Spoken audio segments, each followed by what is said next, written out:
Boa tarde a todos. Vamos dar início aí pontualmente, espero que pontualmente, o próximo painel, que vai ser alocando responsabilidades, direitos e deveres dos agentes do ecossistema de dados, um olhar transversal sobre a LGPD. Eu tenho o prazer aqui de receber o Renato Opsi-Blum, painelista, a Laila Bélix, o Luciano, do Ministério da Justiça, e o Bruno Bioni. Para quem não me conhece, eu sou Eduardo Parajo, faço parte do Comitê Gestor, sou um dos membros, e vou tentar moderar esse painel aqui com essas ilustres presenças. Eu queria começar, então, com o Luciano, fazendo a apresentação dele. A ideia é que cada um faça uma apresentação sobre o tema, e, após essas apresentações, a gente vai abrir um pouco para perguntas e respostas, tá ok? Obrigado.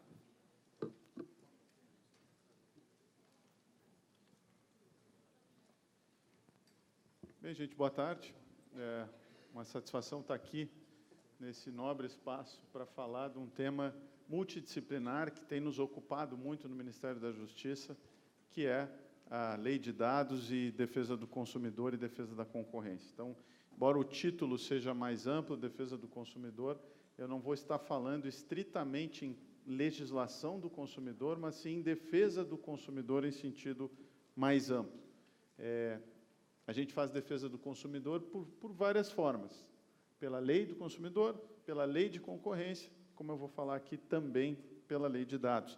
Só que isso gera aí uma possível confusão de autoridades que devem aplicar essas normas, e direito ele é muito mais difícil nessa confluência e coordenação do que propriamente quando a gente fala só de uma lei, de um artigo. Isso não é tão complexo quanto resolver problema complexo que gera essa confusão, vamos dizer, uma possível falta de coordenação entre leis e autoridades. Então, a gente participou bastante no Ministério da Justiça, tanto na concepção da LGPD, ela foi concebida com a participação de 2 colegas que estavam na Senacom à época, que é a Laura e o Danilo. Bom, então a gente tem um histórico aí de participação na lei e consideramos que é uma lei positiva, mas temos que tomar alguns cuidados com áreas de confluência com outras leis. E eu sempre começo falando que, dizendo de onde eu venho, qual é o meu ponto de partida, para que depois, quando eu faça algumas conclusões, todo mundo esteja alinhado. Então, o meu ponto de partida é aquele prédiozinho ali, aquele prédiozinho é a escola da Faculdade de Direito de Chicago, onde começa o movimento de Law and Economics, e eu fui já presidente da Associação Brasileira de Direito e Economia, que é uma ideia de fundir direito com economia, usando ferramentas da economia para resolver problemas jurídicos. Então, eu não vou fazer aqui um discurso, vamos dizer assim, de dogmática jurídica, de artigo, de inciso, mas sim de reflexão sobre as consequências comportamentais que certas leis geram e uma análise consequencialista do que essas leis acabam propondo do ponto de vista de tomada de decisão de consumidores e de empresas, e também aqui no caso de governo. O governo também toma decisões e a lei também se volta, vamos dizer assim, no âmbito público. E acho que aí vários colegas aqui tratarão de cada um desses campos, e aí nós combinamos de que o meu seria mais geral, mais aqui um pouco o cardápio, e depois, então, cada um vai tratar de um tema específico. E, para satisfazer a curiosidade, aquela ali é a Catedral de Rouen, pintada pelo Monet, que era um pintor impressionista. Monet pintou diversas vezes a Catedral de Rouen. Quando a gente olha essa pintura lá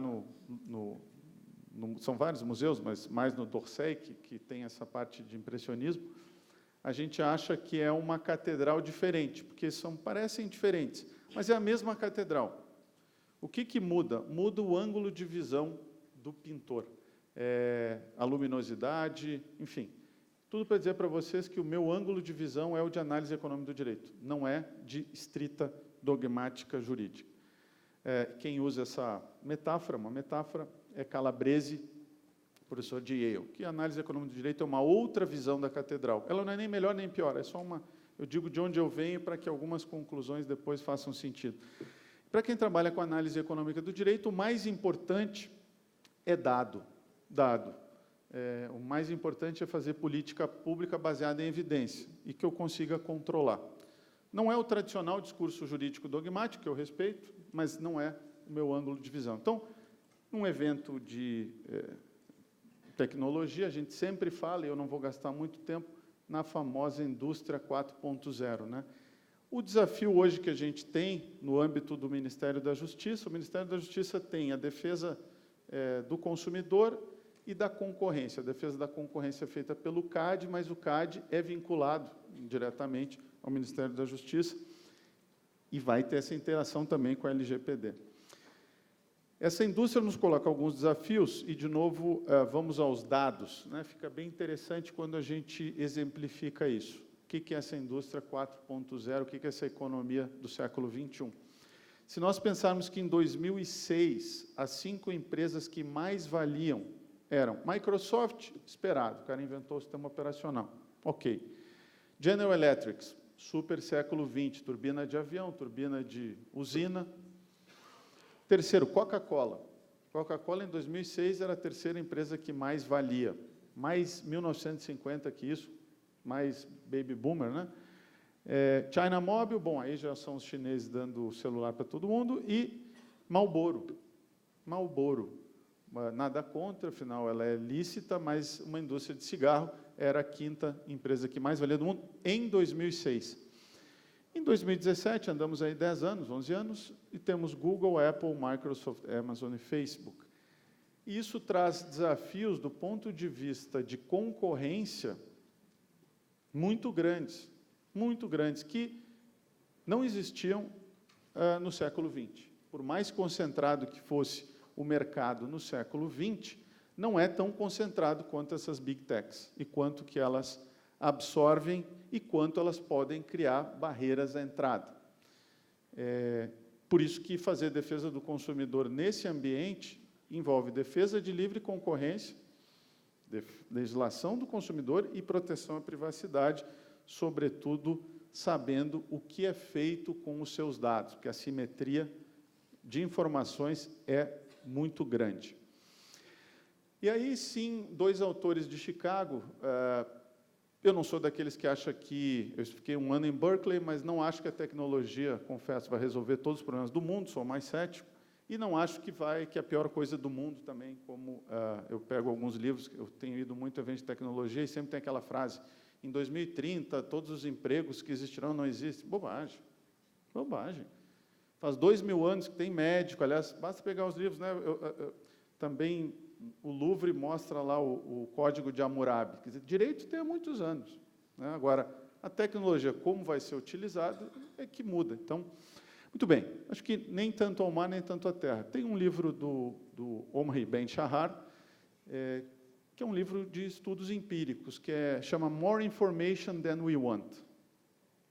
Estamos falando de Chicago, não estou falando de... O que ele disse? Ele quantifica, se fôssemos ler tudo, todos os consentimentos que precisamos dar, passaríamos o dia inteiro lendo. Ele quantifica. Ele resolveu, inclusive, imprimir os Terms and Conditions, né, as condições da Apple. Se eu der para os meus alunos da FGV lerem, não sei o quanto que vai ser absorvido. Perguntei, inclusive, para os meus alunos se eles tinham utilizado aquele aplicativo do FaceApp, né? Muitos que envelhecia, muitos usaram, ninguém tinha lido os termos e condições, não tinham visto, por exemplo, tinha cláusula de arbitragem para a Rússia, que tinham doado todos os dados. Então, assim, tem que ver até que ponto, e o Shahar mensura qual é o tempo médio que as pessoas demoram na rede, com experimentos, para autorizar, enfim, para ler os termos e condições, a média são 6 segundos. Ele fez um experimento, inclusive muito interessante, que era sobre só que as pessoas não sabiam, que era um date app, né, um aplicativo de encontros, né, afetivos. E faziam grandes alertas do que fariam com os dados. Olha, o dado que você está dando, nós vamos compartilhar nas redes sociais, com o governo. Gente, é assustador o que as pessoas toparam nesse exercício entregarem para esse date app que seria compartilhado. Notícia. vamos ter que ter muito cuidado com, se quisermos e acreditarmos em consentimentos informados. As pessoas vão passar o dia inteiro lendo e seria um dia muito chato, por sinal. Então, quem lida com regulação tem que pensar um pouco nisso. Essa é uma externalidade negativa desse monte de formulários. Tem o lado positivo. O lado positivo é de um outro professor, que é o Todd Henderson, que escreveu um livro sobre The Trust Revolution. O ponto dele é que o governo tinha antigamente um monopólio para certificar a confiança em certos mercados caracterizados por assimetria de informações, que é uma falha de mercado. Por exemplo, táxi. Você ia pegar um táxi, você precisava contratar alguém, você não sabia quem era o motorista, o município te dizia quem era o motorista, qual era o preço. Não tinha como concorrer com isso. Até que a tecnologia permite que uma plataforma de interação te diga quem é o motorista, qual o preço, o trajeto. Segundo esse professor, o Uber, por exemplo, ele não concorre com o Cabify, ele concorre com o município. É o município que concorre com o Uber pela redução da assimetria informacional. Isso vai acontecer em vários mercados aí, por exemplo, o próprio Banco Central, que pode perder algum poder em relação que a tecnologia pode reduzir a assimetria de informações, e as fintechs resolverem uma série de coisas. Então, tem coisas boas e coisas negativas. Nessa área de economia digital, por todos esses problemas que a gente está falando, é uma área de interação por absoluto com 3 áreas fundamentais: consumidor, concorrência e privacidade, proteção de dados. Sobretudo, se eu analiso do ponto de vista comportamental e consequencial, né? Concorrência cuida de um lado, as estruturas de mercado, consumidor resolve problemas de assimetria de informações e a privacidade está nesse ambiente aí. Todos eles têm fundamento constitucional, inclusive a medida provisória da liberdade econômica deixa claro que existe um direito fundamental à livre iniciativa, todo brasileiro tem direito a entrar, sair, permanecer no mercado, tem direito a se proteger de um excesso de regulação do governo, e aí análise de impacto regulatório. Não vamos falar sobre isso hoje, mas, enfim, existe o direito fundamental de livre iniciativa, existe um direito fundamental de defesa do consumidor, e existe uma emenda parlamentar de proteção de dados. Ora, então, quando a gente trabalha com análise econômica, a grande questão é, por que uma lei de dados? E aquela ali é uma foto minha visitando o conhecido órgão francês é o CNIL, que chama, né? O órgão francês de proteção às liberdades individuais. Então, existe uma lei de proteção de dados, entre outros motivos, para que a gente proteja uma liberdade, né, individual, uma liberdade, privacidade, vamos chamar assim, né? Mas os indivíduos não atuam no vácuo social, eles atuam em ambientes de mercado e ambientes políticos. Por isso que acaba essa lei interferindo em outras áreas, como concorrência e consumidor. A questão, que foi tema de uma conferência do Omri Ben-Shahar, é que será que a LGPD é apenas um problema de privacidade ou é um problema, uma externalidade quando ocorre, por exemplo, um vazamento? Será que é uma questão só individual, corrigível por perdas e danos? Ou existe, como ele chama, data pollution, ou seja, algo meio parecido com o direito ambiental, que gera uma externalidade ali para toda a sociedade?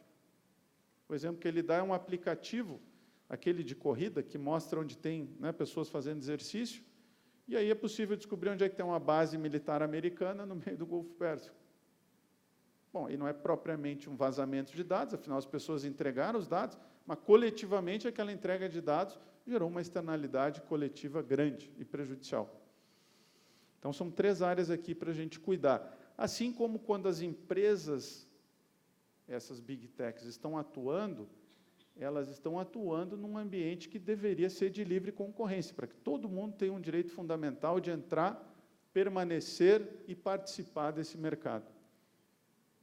E tomar decisões também como consumidor, porque se eu só tenho um fornecedor, não adianta eu ter minha privacidade, eu vou exercê-la para nada.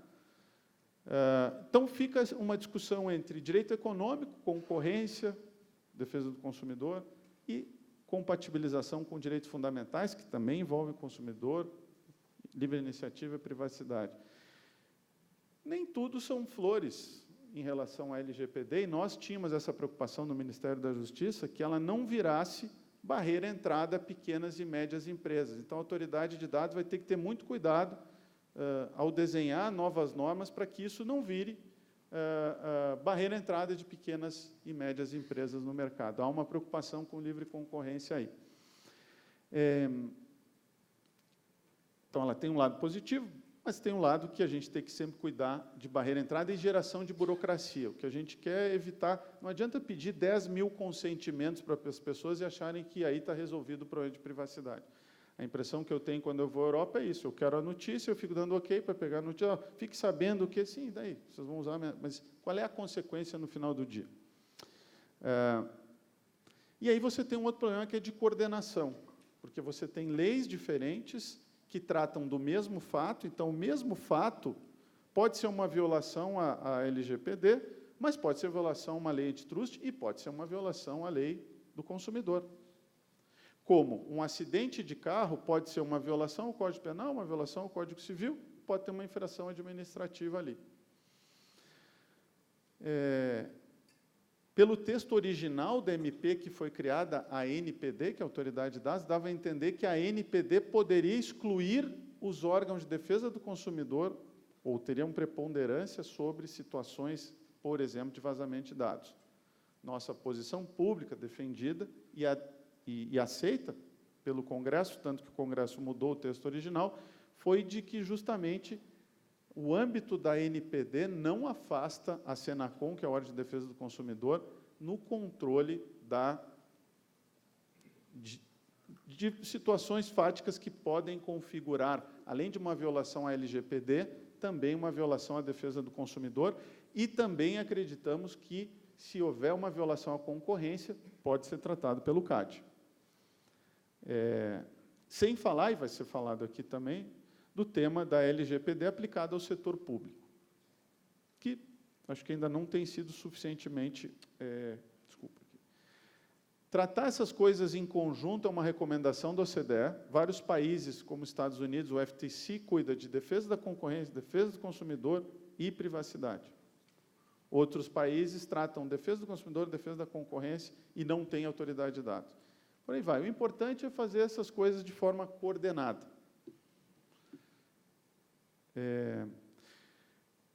Não vamos esquecer que a concorrência é boa para todo mundo. Ela vai garantir que o melhor vença, e ele é o melhor porque ele oferece produtos mais baratos, ele oferece inovação e ele oferece, né, uma diversidade de produtos e serviços inexistentes. O que a gente tem que cuidar é que, nesse ambiente de economia digital, o poder econômico de uma empresa não impeça outras empresas existirem. Se isso acontece, coitado, né, do tomador de decisão, que é um consumidor, fica ali no meio, né, isolado. A Europa tem feito isso, não sei se foi discutido aqui, não vou falar caso a caso, mas, assim, já houve condenações, uma delas até suspendida judicialmente, mas usando a defesa da concorrência para resolver problemas de antitrust no mercado europeu, né? Tem casos, Google, Facebook. O Facebook também foi condenado, fez um acordo recentemente nos Estados Unidos, o FTC, por 5 bilhões. No Brasil, nós não temos esses valores, né? O valor teto da Senacom é 9 milhões, então, bem inferior. Tem casos também na Europa do Facebook ter se comprometido com a autoridade antitrust que não faria integração com o WhatsApp, e aparentemente fez e foi multado. O direito consumidor pode ajudar bastante aqui nesse ambiente. Tem uma parte aí do direito consumidor que lida com os nudges, com os viés comportamentais, e a gente começa a estudar o cérebro humano, neurociência. Então, acho que o pessoal que estuda LGPD tem muito a ganhar quando estuda neurociência, estuda economia comportamental e os viés comportamentais. Podemos deixar isso para os debates, mas é uma coisa que tanto o pessoal do direito da concorrência, que presume uma racionalidade econômica instrumental, tem a ganhar com esse debate. Estou falando aqui, por exemplo, do Kahneman, né? Pensando rápido e devagar, estou pensando no Sustin sobre o Nudges. Então, tem muita contribuição aqui que a gente pode aproveitar quando fala em consentimento. Se interessarem a vocês, esse direito consumidor do século XXI, com foco em tecnologia, está disponível. Nós temos hoje vários casos na Senacom, não gosto de falar específico, mas esses casos são públicos, envolvendo vazamento de dados e problemas ligados à área do consumidor nessa área digital. E, deixa eu ver se quero... Bom, poderia falar que a gente tem uma preocupação muito grande atualmente com a OCDE. O CAD já está num nível de participante da OCDE, que é o nível máximo. O CAD é uma agência tido como... não é bem agência, mas, enfim, é um órgão governamental de referência. Nós queremos tornar a Senacom também no mesmo nível do CAD, e, para isso, nós vamos ter que aderir a 4 normativas da OCDE, eu estou concluindo aqui, basicamente envolvem defesa do consumidor no âmbito digital, e a recomendação da OCDE, que é o que a União Europeia está fazendo, é aplicar a legislação do consumidor e de defesa da concorrência, sem prejuízo da LGPD, nesse ambiente, para que, com esse tripé legislativo, a gente obtenha o objetivo final, que é a proteção, evidentemente, de privacidade, mas não no vácuo, né? Uma privacidade que respeite um direito fundamental, a livre concorrência, e dos direitos dos consumidores. Então, com isso, para ficar dentro do prazo, eu não gosto quando a gente expira, porque no prazo, até porque um professor de Direito e Economia de Londres que não consegue ficar dentro do prazo, merece ser demitido. Obrigado. Obrigado, Luciano. Mas tem 2 coisas boas, né? A primeira é que ninguém está dormindo. Você, né? Normalmente, depois do almoço, o pessoal dá aquela cochilada e tal, você vê que o assunto é interessante. E a segunda, que eu vou reclamar já para os organizadores, é que tinha 3 horas de painel, né? Não 2 só, né? Porque começa a falar desses temas, o tema é bem interessante, a gente começa realmente a avançar. Mas, então, rapidamente, para não perder o tempo, eu queria passar a palavra para a Laila, que tem aí a sua apresentação também.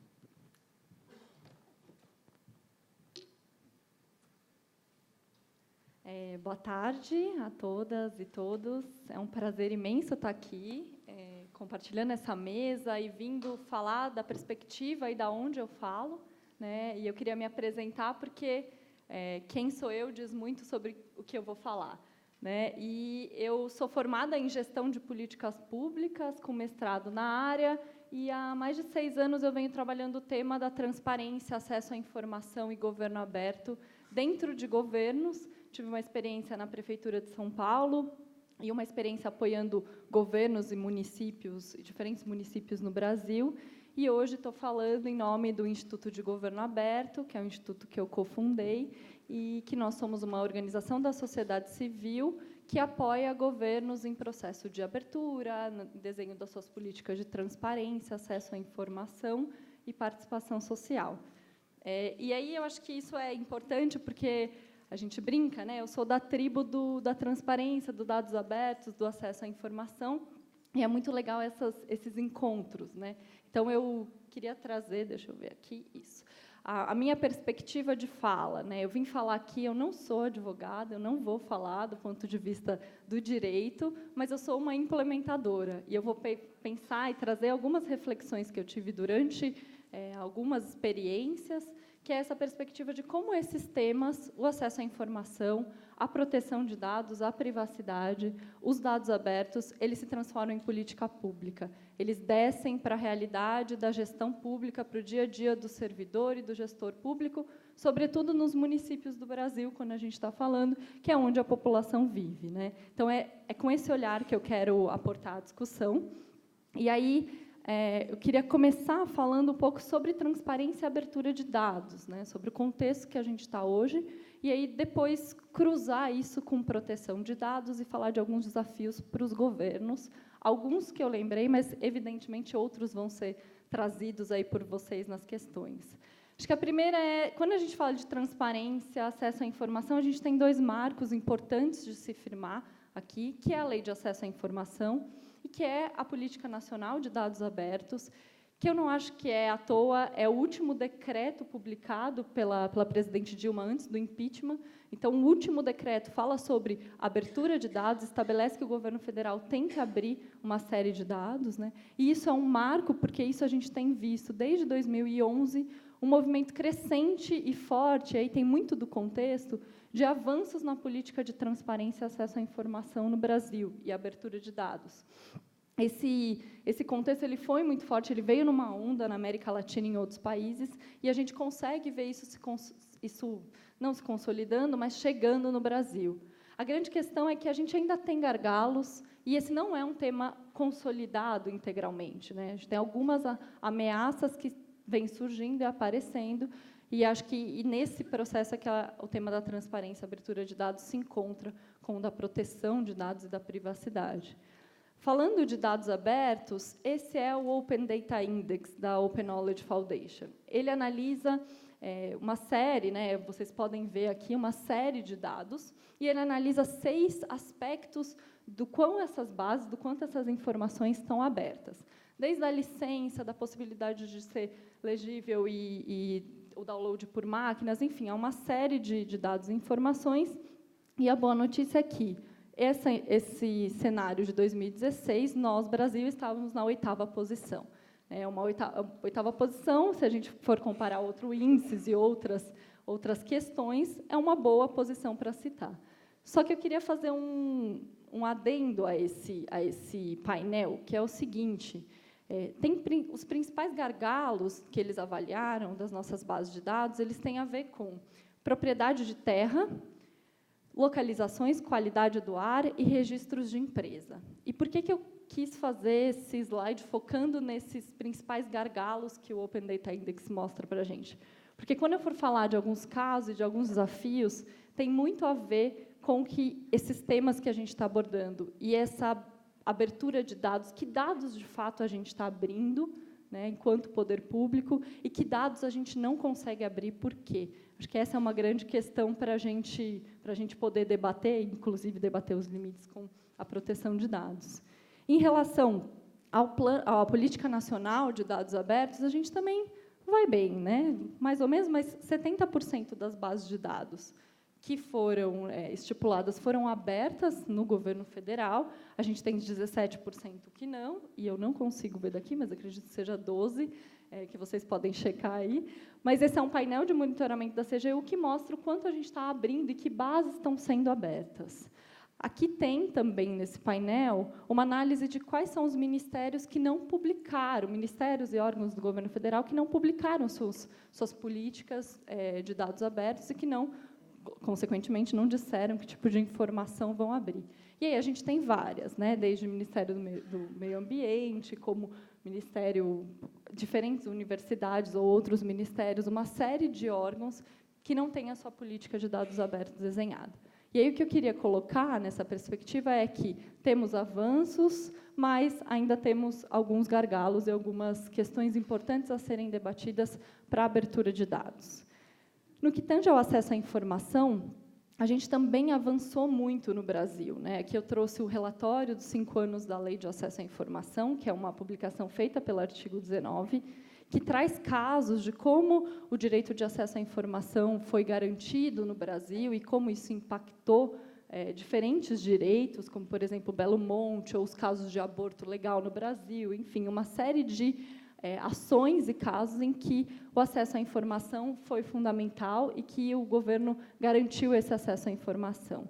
E um outro exemplo, a gente publicou esse ano, nos 7 anos da Lei de Acesso à Informação, uma análise do sigilo, né, de quanto também a gente tem ainda uma dificuldade de trabalhar, de classificar informações como sigilosas, e que, embora a Lei de Acesso à Informação ela tenha se consolidado, sobretudo no governo federal, a gente ainda tem inúmeras dificuldades. E, quando a gente fala dos entes federados, dos estados e municípios, essa dificuldade fica ainda maior, né? Na experiência que a gente tem enquanto instituto, quando a gente chega falando da Lei de Acesso à Informação, que é uma lei que está há 7 anos aí na praça, os gestores públicos não sabem, né? Nunca ouviram falar, ou eles precisam se apropriar desse processo, e isso é um desafio que eu queria colocar para vocês.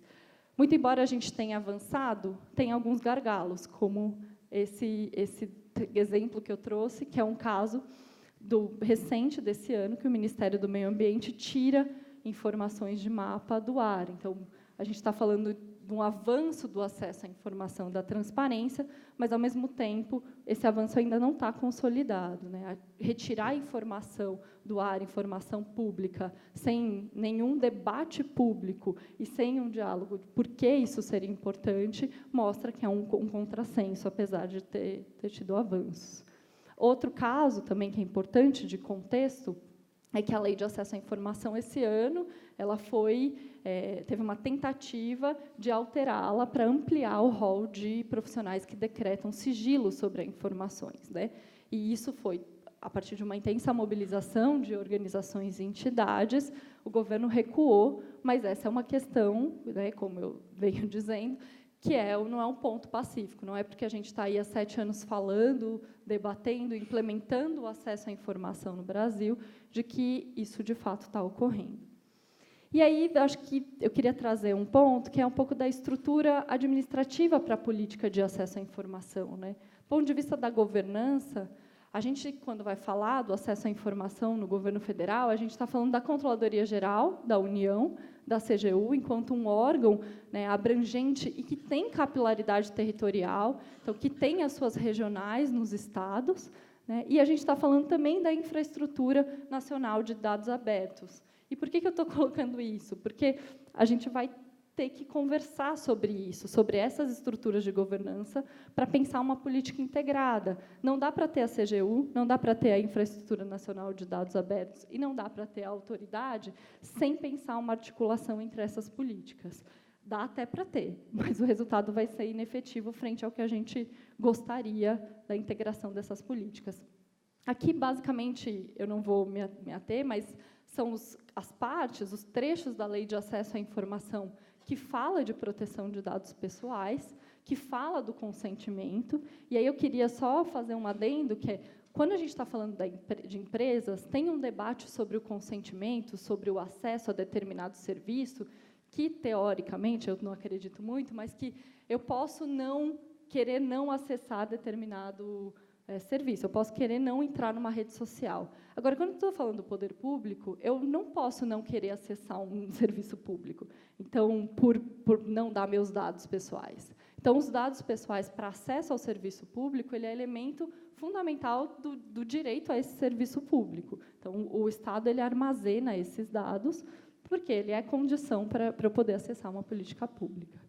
E aí, aqui, na Política Nacional de Dados Abertos também, ela estabelece que a Infraestrutura Nacional de Dados Abertos tem responsabilidade de estabelecer diretrizes sobre a proteção de informações pessoais. Por que eu estou falando isso, esse contexto da transparência? Porque ele se encontra com esse contexto também da proteção de dados para o poder público. Acho que a gente teve, com a lei de proteção, a gente teve um super avanço nas diretrizes, mas a gente ainda tem lacuna na implementação. E o que eu queria trazer é que, enquanto nós estamos aqui, os servidores, os gestores públicos nos municípios ou em diferentes lugares estão vivenciando os desafios, né, de saber que tipo de informação eu abro, que tipo de informação tem que ser preservada. E isso eles estão lidando numa discricionariedade, sem ter muito elementos para a tomada de decisão. Vai muito do contexto, muito da percepção daquele gestor, se aquela informação deve ou não ser aberta, e não de uma política desenhada, e não de diretrizes bem definidas, e não de espaços e formações para esse gestor. Aqui eu queria trazer esse caso, que é um caso, né, acho que bem emblemático de como os dados abertos se confrontam também com a proteção de dados. Essa é uma matéria feita pelo G1, com base numa base de dados aberta pelo governo, em que eles conseguiram, né, detalhes da vida de adolescentes a partir de dados que foram abertos, né, para a gente ter isso no horizonte. E, na própria lei, quando a gente está falando da proteção de dados, a gente está falando de uma governança feita pela Autoridade Nacional de Proteção de Dados. E aí que vem, acho que, algumas questões que eu quero trazer para vocês e alguns dos desafios e casos que eu queria compartilhar nesse tempinho que resta, que é A abertura e a privacidade, elas estão no dia a dia da gestão pública. Os servidores, os gestores, eles estão lidando com isso. E eu queria trazer alguns exemplos. Esse é o relatório de acesso à informação da CGU, né, no Brasil, de 2017, em que o principal motivo para se negar um pedido de acesso à informação é proteção de dados.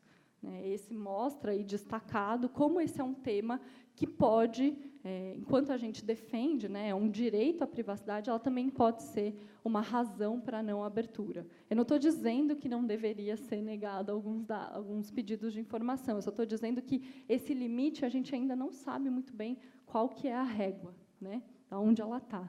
E aí, alguns outros casos. A Prefeitura de São Paulo abriu os dados do IPTU, dados cadastrais, todos os seus dados estão disponíveis no site de dados abertos.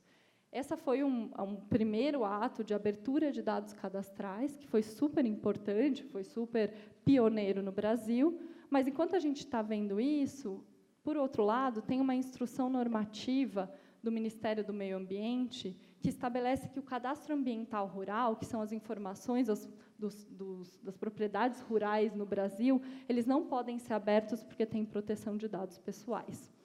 E aí a gente tem um confronto entre, por exemplo, uma prerrogativa, que foi a abertura de dados do IPTU de São Paulo, com uma negativa de acesso à informação, que é o caso da propriedade rural no Brasil. E lembra quando eu falei que eu queria dar um destaque no Open Data Index, falando exatamente sobre como propriedade é um tema a ser debatido, a questão do meio ambiente, esses todos são temas polêmicos que realmente a gente ainda está patinando se a gente abre ou não por uma questão de proteção de dados pessoais.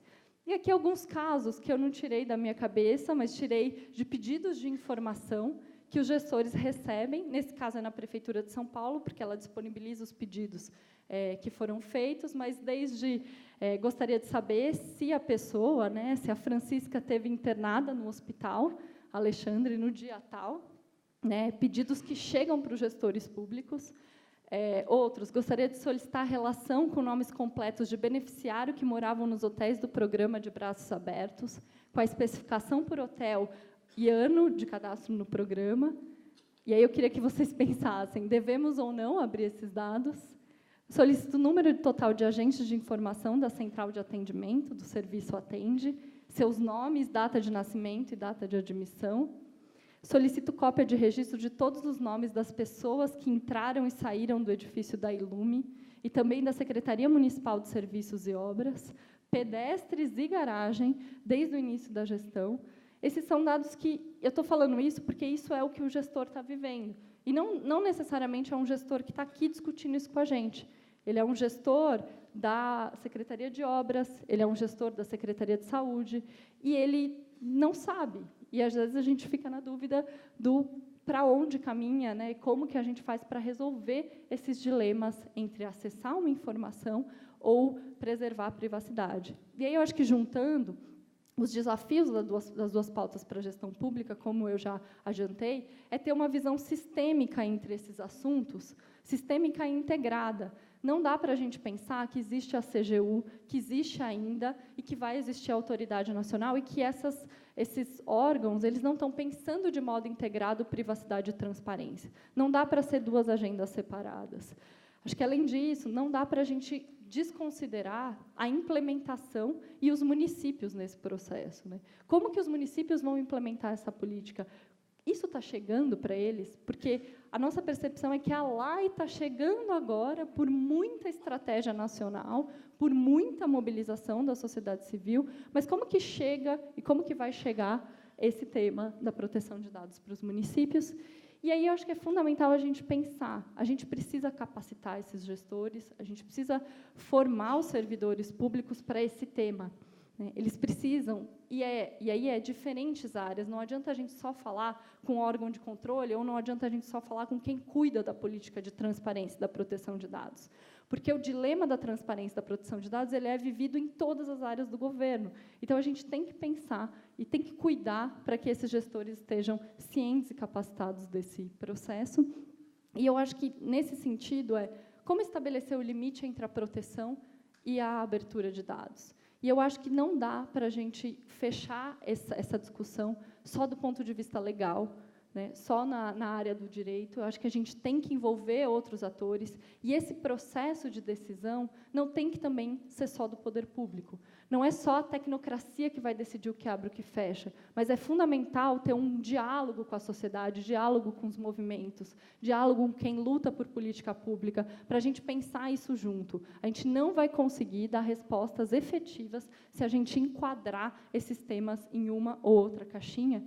E aí eu acho que a gente tem que pensar os desafios, né, que é incorporar as técnicas de anonimização, desagregação, ou seja, dá para abrir dados preservando as informações pessoais. Isso é uma falácia dizer que não dá. É possível, tem técnicas, e o primeiro passo é fazer esse trabalho de gestão da informação, é fazer catálogos de base de dados, é levantar que tipo de informação tem dentro do poder público, é pensar como é que está a segurança dessas informações, quem acessa determinadas bases de dados, quando a pessoa sai. É muito interessante, eu lembro de um caso na Prefeitura de São Paulo, quando eu estava, que a gente perguntava assim, quem acessa tal sistema, sistema de informação da saúde?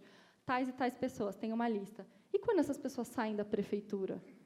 Era uma pergunta básica que as pessoas não sabiam responder. Falavam, verdade, precisa descadastrar, não tinha pensado nisso. É uma falta de diretriz e de noção integrada sobre essas políticas. Então, acho que esse é um desafio. E aí eu queria, de modo muito breve, deixar isso até para o debate, colocar um olhar possível para essas questões, que é um olhar que eu estava esse ano no Encontro Internacional de Governo Aberto, no Canadá, e a Suzane Legault, que é a comissária de acesso à informação, foi comissária lá, ela fez uma reflexão que eu gostaria de compartilhar aqui com vocês, que é a seguinte: a gente avançou, a gente correu atrás da abertura de dados e da transparência. Aí a gente viu que a gente criou um problema com a privacidade. Aí a gente correu atrás para resolver o problema da privacidade. E aí a gente está percebendo que a gente está criando outros problemas. Até quando a gente vai ficar pensando nessas lógicas separadas? E será que não dá para a gente integrar essas visões dentro de um framework que ela propõe, que é um olhar de direitos humanos? A gente tem que pensar que a abertura de dados não vai fragilizar minorias e populações em situações vulneráveis. E a gente tem que pensar que a abertura de dados, ela também vai ter que expor dados, que muitas vezes são dados pessoais, mas que têm interesse público relevante nisso, como, por exemplo, a propriedade rural, o desmatamento, todos esses dados que são caros para a nossa sociedade desigual. Então, eu queria terminar falando isso, né, como garantir a transparência dos assuntos de interesse público e preservar as privacidades das minorias, e como que a gente pode integrar essa pauta dentro de uma visão mais ampla, que a gente não tem que correr atrás dos problemas que a gente criou. Um pouco isso, esse é o meu contato, e eu agradeço e continuo o debate. Obrigado, Laila. Já queria passar a palavra para o Renato, enquanto ele se dirige ali, e comentar o quanto eu, durante esse processo da aprovação da Lei Geral de Proteção de Dados, lembrava do problema do porteiro do prédio e a LGPD. Como vai ser na hora que ele pedir para fotografar o cara, me dar o número do seu RG, né? E na academia, a biometria, como que vai ficar? Reconhecimento facial, né? Então, é realmente um desafio enorme, né? Mas vamos passar aqui para o Renato, que vai fazer a palestra dele e a visão dele aí. Obrigado. Parágio, boa tarde. Bione, Luciano, Laila, boa tarde a todos. Sempre um prazer estar aqui no CGI. E eu estava ali no meu iPad tentando fazer uma ligação, um link, um vínculozinho com o que a Laila falou de forma tão interessante. E eu lembrei de um artigo, aliás, de 2 artigos relacionados ao conflito, ou possível, né, conflito da nossa LGDP com a Lei de Acesso à Informação, com a LAI, né, LGDP versus LAI. E tentando fazer mais um link ainda com relação ao tema do nosso debate aqui, que envolve a alocação das responsabilidades, eu fiz uma pesquisinha muito rápida em cima da LGPD e em cima da LAI, usando o termo responsabilidade. Comecei pela LGPD e achei 5 referências. Mas, aproveitando o que a Laila falou, da questão da informação pessoal ser disponibilizada ou não, na LAI, aliás, a lei atribui responsabilidades ao administrador, ao gestor, ao funcionário público que não adotar mecanismos de proteção aos chamados, na verdade, a lei chama de outro nome, informação pessoal, que, na verdade, são os nossos dados pessoais aqui em debate da nossa LGPD. E a definição também é semelhante, aquele que pode, o dado que pode identificar ou identifica uma pessoa natural. E nessas responsabilidades, nós temos 3 hipóteses, 3 situações de obrigações direcionadas aos entes públicos para que eles protejam essas informações pessoais, como a lei assim as define. E o questionamento final, a reflexão final que ela deixou, falou, mas nós temos hoje tecnologia, aliás, não foi uma pergunta, né, foi uma afirmação, nós temos temos tecnologia hoje para fazer, garantir, né, o acesso à lei de... o acesso à lei de acesso à informação, mas de forma a não violar a LGPD e, portanto, não disponibilizar informações pessoais, assim como parametriza e como precede a própria lei. Então, existe inicialmente, fazendo dentro do nosso tema alocação, eu não vou dizer um conflito, mas uma complementação da LGPD, que é posterior à lei, nesse sentido da proteção da informação pessoal, e agora vindo para a LGPD, da chamada, ou do chamado, né, dado pessoal ou dados pessoais. Já na LGPD, nós temos 5 referências envolvendo responsabilidade. Então, no tema, eu vou falar aqui 10 minutos, depois eu passo rapidamente 4 slides, só para a gente revisitar alguns conceitos.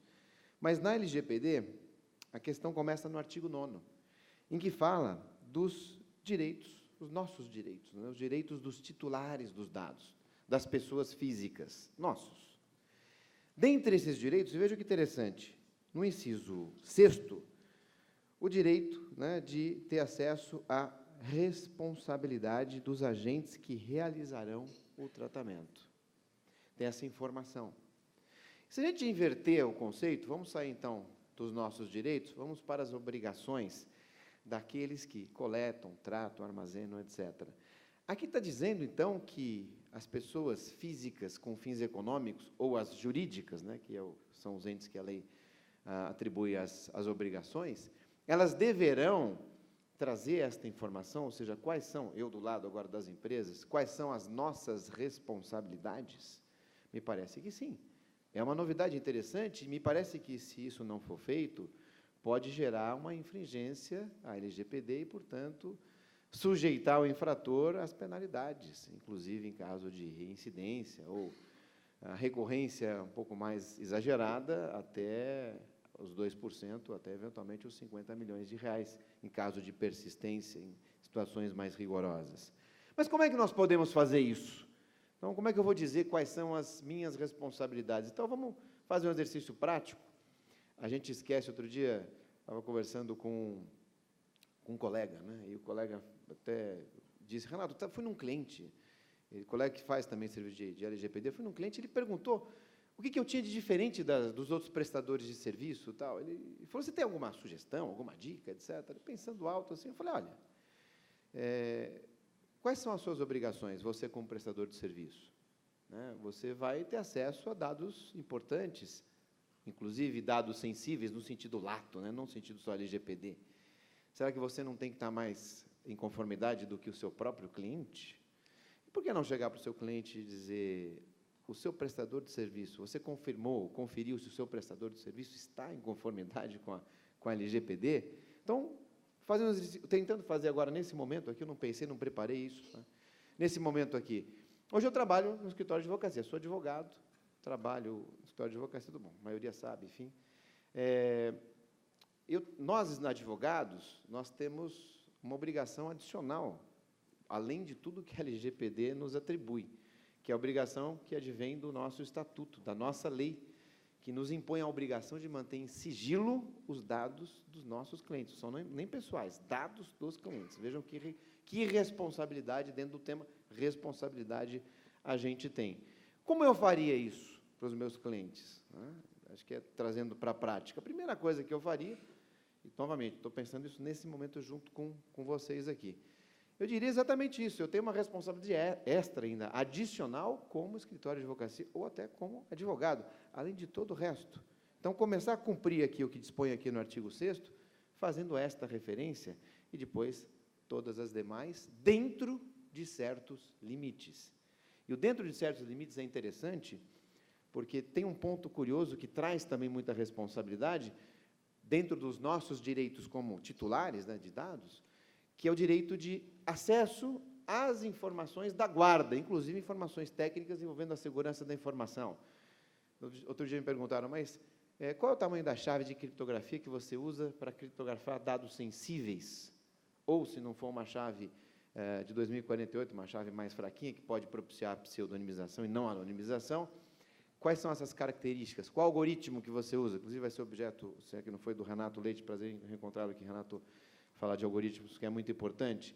Esse detalhamento técnico, se for muito a fundo, pode gerar, ao contrário do cumprimento aqui do inciso 6º, do artigo 9º, pode gerar uma irresponsabilidade e, portanto, a responsabilidade, no momento que o excesso de informações podem gerar vulnerabilidades. Olha que interessante nessa discussão. A dificuldade é dosar até onde eu posso chegar, o que é que eu vou fazer para, inclusive, gerir a minha responsabilidade. E olha só, eu identifiquei 6 referências ao termo responsabilidade. Vou colocar aqui de novo, para a gente seguir, porque eu improvisei. Olha que interessante. Responsabilidade. Aqui. Então, peguei 3 dentro do termo da nossa LGPD, responsabilidade. Pronto, aqui. O iPad ele puxa um pouquinho e volta. Aqui, 6. Não dá na tela, mas eu citei o artigo 9º. Vamos para o próximo. Ó. Segunda referência. Está na seção 2. É um título específico da responsabilidade. Nós temos só 2 artigos nesse começo, que fala, quando houver infração, em decorrência do tratamento por órgãos públicos, a autoridade nacional poderá enviar informe de medidas cabíveis para fazer cessar a violação. Está dentro da seção da responsabilidade. Não encaixa direito, mas está lá. E o 32. A autoridade nacional poderá solicitar a agentes do poder público, notem que as 2 situações estão relacionadas ao poder público, né?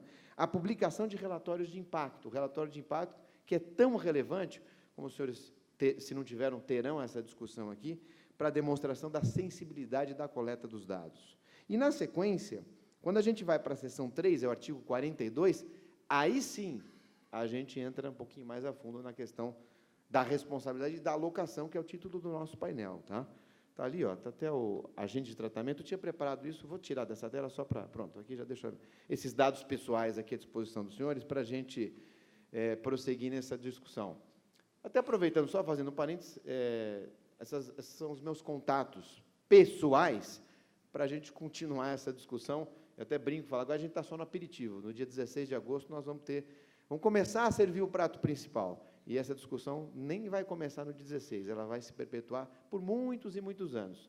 Só que existem tantas dúvidas que o único jeito da gente tentar sanar é manter discussão, e vamos aproveitar esses canais para isso. Olhem só, o artigo 42, né, da responsabilidade e do ressarcimento dos danos. O 42 começa a falar daquelas 2 pessoas. Quem são as 2 pessoas? Extremamente importantes e relevantes, que eu gosto até de, às vezes eu até troco um pouquinho. Aquele que inicialmente tem um contato inicial na coleta e começa a fazer o tratamento, que é o dono do dado, em tese, né, o segundo dono, na verdade somos nós, mas quem vai ter o poder é o controlador. O controlador, quando não tem capacidade técnica, ou quando não é o core do negócio dele, o business principal, primário, ele pode, e ele se socorre de alguém, de pessoas para ajudá-lo nisso, que são, aí a gente tem a figura do processador, eu gosto de chamar de processador, ou, eventualmente, daquele que opera, né, o operador dos dados que foram coletados e estão sendo tratados. E aqui vale um ponto de reflexão também, reflexão não, de destaque. Ao contrário do que prevê a GDPR, na LGPD, nós temos uma obrigação maior, até por que não uma responsabilidade maior, de dar mais atenção nos contratos que envolvem o operador com o processador.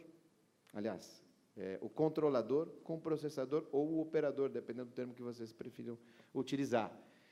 E ali vai ser o grande instrumento definidor de responsabilidades, também de garantias, etc., mas definidor de responsabilidades, e não só aproveitando o tema, não só a responsabilidade em si, de quem vai pagar o que cada um deve fazer, as garantias, o seguro escolhido, mas também outros detalhes que geram também muita responsabilidade, e aí um foco direto, aproveitar que o Luciano está aqui, Senacom, na obrigação de informar, eu sei que a gente não tem isso, teremos em breve com a NPD, mas na obrigação de informar quando houver um vazamento. A nossa lei, os senhores vão debater aqui, com certeza, alguns já são muito da área, já trabalham muito na área, encontrei vários amigos aqui. Na nossa lei, não há esta obrigação direta, ela ainda é, né, subjetiva. Eu acredito que a NPD vai detalhar isso e trazer, vai clarear quem é que deve informar, quando deve informar, quais são os prazos, etc. Do jeito que está na lei, é quando houver um risco considerável. Isso é muito subjetivo. E só um parênteses, nesse ponto da responsabilidade, só indo um pouquinho mais a fundo, isso é algo mais meu, tá, pessoal? Eu acho que é muito sensível essa obrigação de você ter que, compulsoriamente, de forma genérica, ter que comunicar ao mercado quando houver um vazamento, porque isso pode acabar estimulando e causando ainda mais prejuízos do que você estancar o prejuízo em si. A autoridade, órgãos de proteção, sim, trabalham em conjunto para a proteção geral de toda a sociedade, inclusive da companhia, que não quis ter o vazamento, mas teve. Fecho o parênteses, volto para a questão contratual, ressaltando essa importância. Então, eu tenho controlador versus processador ou operador, inclusive com cláusulas, eventuais cláusulas, né, quando for cabível, de denunciação da lide. Por que eventuais cláusulas? E aqui fazendo vínculo na quarta referência. Na quarta referência, que eu já digo o que é.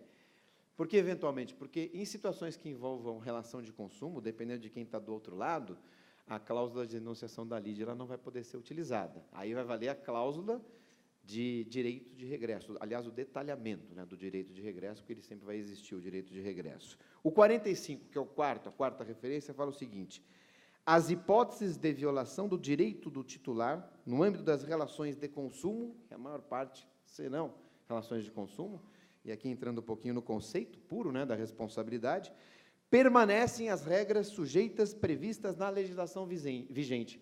Quais são as regras da legislação vigente se for consumo?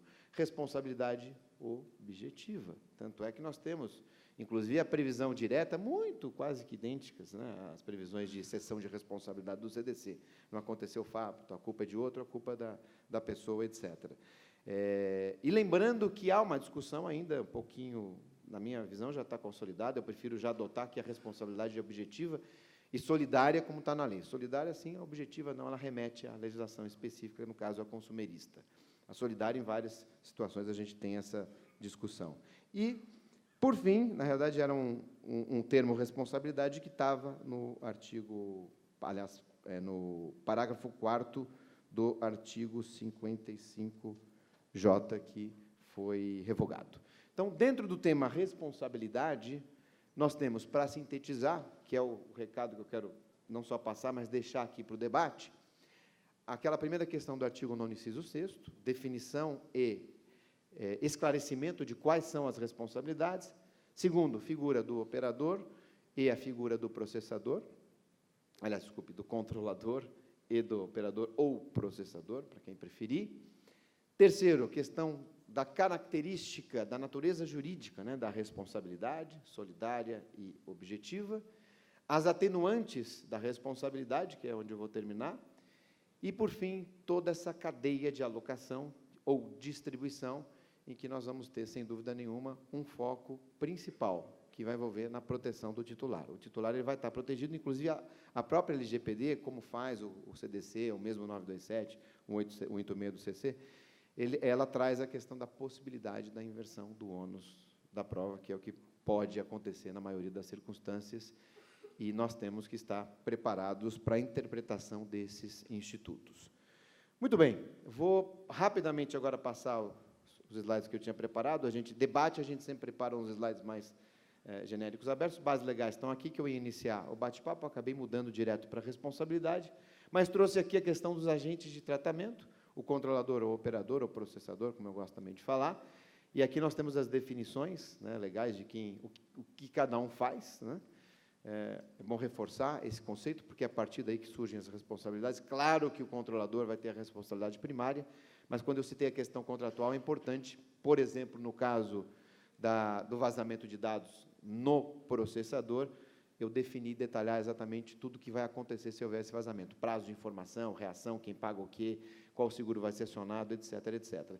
Quem quiser esses slides, só me mandar uma mensagem por qualquer uma daquelas redes que eu coloquei no início, inclusive meu próprio e-mail também, que eu encaminho, inclusive deixo à disposição aqui da organização também para quem quiser. Tá? Se quiserem tirar foto, também podem tirar foto, aí é mais fácil. Se quiserem postar, também já podem postar, só façam um hashtag, aí eu já reposto na sequência também, a gente vai aprimorando a discussão. Aqui a questão das exceções da responsabilidade, né, que eu citei, então não aconteceu, não houve violação da lei, ou culpa exclusiva do titular ou de terceiros, tá? São as exceções da própria lei. Aqui, na realidade, é mais uma brincadeirinha, que eu tenho aquela figurinha ali do excesso de proteção. A gente pode, no excesso de proteção, também ter responsabilidade, né? Aquela brincadeirinha é mais ou menos assim, eu vou criptografar e se eu perco a chave de descriptografar? Como é que eu faço para, por exemplo, permitir um dos direitos do titular, que é o de acesso aos seus próprios dados, né? Isso vai me gerar também responsabilidade nesse ponto. Existem uma série também de questões que nós até podemos colocar aqui no debate, não vai dar tempo, porque eu tenho só 2 minutos, mas que serão definidas e esclarecidas pela autoridade nacional. Como não só essa questão da responsabilidade em si, mas necessidade do DPO, do encarregado, qual o número de pessoas, a empresa de pequeno e médio porte, como está definido lá no 50 e pouco da nossa LGPD, e daí por diante, né? Aqui, chegando ao final, eu faço uma provocação, na verdade, uma indagação, que eu também não sei a resposta plena, essa discussão é permanente. Eu termino fazendo menção, então, referência à figura do encarregado. E muita gente me pergunta, né, Renato, o encarregado precisa de seguro? Mas ele tem responsabilidade? Aí, muito em aula, a gente debate isso, fala, mas ele só vai se relacionar com as autoridades, né? Mas ele só vai promover a conscientização, é isso, como está aqui, um pouco longe lá, ele só vai orientar funcionários? Aí a gente devolve. E se ele orientar errado? E se ele se relacionar errado com a autoridade? Olha só um pequeno parênteses, se relacionar errado, pode haver uma indisposição com a autoridade. Ontem, num evento, eu ouvi uma situação muito curiosa. Foi até a Laila, sua homônima, Laila da Serasa, que colocou e falou, olha, você está num call center hoje, e você está falando com o operador, você pode chegar numa situação de estresse, de ter algum tipo de irritação. A gente não tem irritação em call center, eu sei, isso não acontece. Mas, na hipótese, se a gente ligar muito tarde da noite, tomando um vinhozinho, pode acontecer algum excesso. Ela falou assim, lembre-se que, naquele momento, ela tem acesso a todos os seus dados pessoais e outros dados, inclusive. Então, sejam muito educados, né, com as operadoras, os operadores de call center. Eu não tinha pensado por esse lado, e realmente, a gente sempre volta, é sempre bom ser educado com todo mundo, né, não fazer com os outros aquilo que a gente não quer que seja feito conosco. Então, faço essa referência, esse alerta aqui, na responsabilidade da pessoa física, do DPO, do encarregado, para a gente debater, né. As sanções estão aqui, administrativas, não vou entrar no caso, e termino aqui, 0 minutos, apitou agora aqui. Aqui muitos já conhecem, mas eu gosto muito, eu acho que é sempre importante, oração da serenidade, pela dinâmica, pela complexidade, isso aqui vai continuar, então, que Deus nos dê, primeiro, coragem para mudar para melhor, inclusive discutindo cada vez mais, né, essas questões, ao mesmo tempo, serenidade para a gente aguentar e suportar aquilo que a gente vê que está errado e vai continuar errado, não dá para fazer nada, a gente respira fundo e suporta, mas, acima de tudo, que a gente tenha sabedoria para poder equilibrar essas duas coisas. Muito obrigado pela atenção e vamos aos debates. Obrigado, Renato. A gente realmente vai ter que ter muita serenidade. Os desafios são enormes. Mas vamos lá, vou passar já para o Bruno Bioni, que tem a apresentação dele. Esqueci meu dado pessoal. Ó, cuidado aí, hein? Está criptografado? Vou passar para o Bruno para a apresentação dele e aí, após, a gente tem um tempinho para perguntas aí. Vamos lá, Bruno. Bom, primeiramente, boa tarde a todos e todas. Para quem não me conhece, meu nome é Bruno Bioni, eu sou professor e fundador do Data Privacy Brasil, e acho que essa edição é um pouquinho ainda mais especial para mim, pessoalmente, porque eu retorno para minha casa, né? Durante muito tempo eu fiz parte do time do NIC BR, CGI BR junto com o Parágio, Kelly, entre outras coisas, então se vocês estão me convidando é porque realmente eu deixei as portas abertas, né? Então, é especialmente especial para mim estar aqui hoje. Bom, eu vou tentar fazer a minha fala a partir de um recorte, olhando para o título do painel. E aí eu vou conversar muito sobre accountability. Esse é o recorte de pesquisa que eu estou procurando fazer, inclusive, na minha tese de doutorado. E aí, capturando o título do painel, eu acho que a flexão, inclusive, do termo responsabilidade no plural, responsabilidades, é muito importante para a gente compreender quem é responsável pelo quê. E aí, na medida em que a Lei Geral de Proteção de Dados Pessoais ela tem um desenho bastante peculiar, procurar compreender qual que uma série de direitos e deveres são alocados, são distribuídos, e como que isso tudo está sincronizado para ter uma responsabilidade compartilhada sobre proteção de dados pessoais. Essa responsabilidade não é só dos agentes econômicos, não é só do titular do dado, não é só da futura Autoridade Nacional de Proteção de Dados Pessoais, é de todo mundo que compõe esse ecossistema. É esse o ponto que eu quero fazer aqui ao final. E para a gente compreender e poder verificar se essa hipótese tem algum sentido, eu acho que a gente tem que dar um passo atrás e procurar primeiro responder qual que é o modelo de regulação que está cristalizado na Lei Geral de Proteção de Dados Pessoais, e aí isso vai dizer como que é feita a distribuição de direitos e deveres na nossa Lei Geral de Proteção de Dados Pessoais. Então, eu procuro aqui fazer um sobrevoo, ao invés de pincelar cada direito e dever, ver qual que é a racionalidade por trás dessa grande alocação de um conjunto de obrigações que a Lei Geral de Proteção de Dados Pessoais coloca, e aí, no segundo momento, dizer, ok, a gente tem esse sistema, a gente tem essa racionalidade, como que eu consigo calibrar e como que eu consigo enxergar qual que é a responsabilidade de cada um desses atores desse ecossistema dentro desse regime regulatório.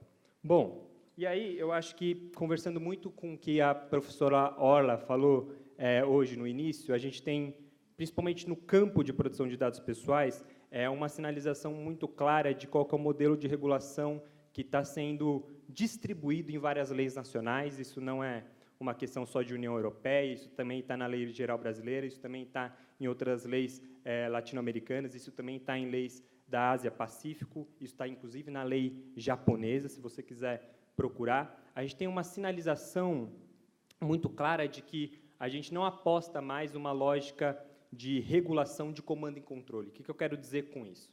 O Estado vem, ele seria o grande monopolista da regulação e falaria, olha, eu não vou consultar os atores regulados, eu não vou consultar os agentes econômicos, eu não vou consultar os representantes do titular de dados, e aí esse é o meu padrão de regulação, enfia a goela abaixo, e depois ele vai conversar contigo se você não cumpriu esse padrão, principalmente numa mentalidade punitiva, te sancionando, que é aquela famosa lógica do porrete, né? Por isso que é comando e controle. Eu estabeleço antes o comando e depois eu controlo isso, principalmente nessa lógica responsiva de punição.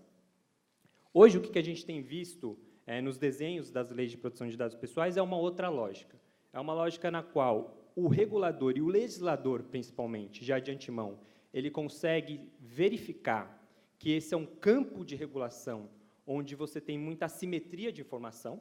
Então, por mais bem aparelhado que seja o regulador, pode ser o ICO, que o Rory vai falar aqui, que tem 800 funcionários. Por mais que ele seja bem aparelhado, ele não consegue ter a dimensão de todo o mercado que ele tem que regular. Quando a gente está falando de proteção de dados pessoais, a gente está falando do setor de saúde, do setor automobilístico, do setor de crédito, do setor de varejo. É uma lei que é transversal, que tem um impacto enorme. Qual que vai ser o regulador que vai conseguir enxergar todas as particularidades desse grande nicho que ele tem que atuar?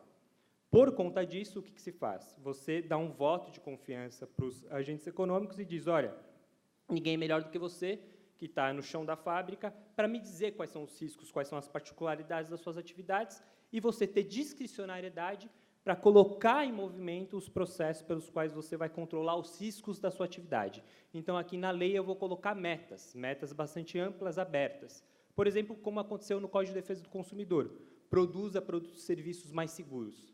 Produza produtos e serviços que sejam mais amigáveis em termos de privacidade e proteção de dados pessoais, que sejam responsivos a esse conjunto de obrigações.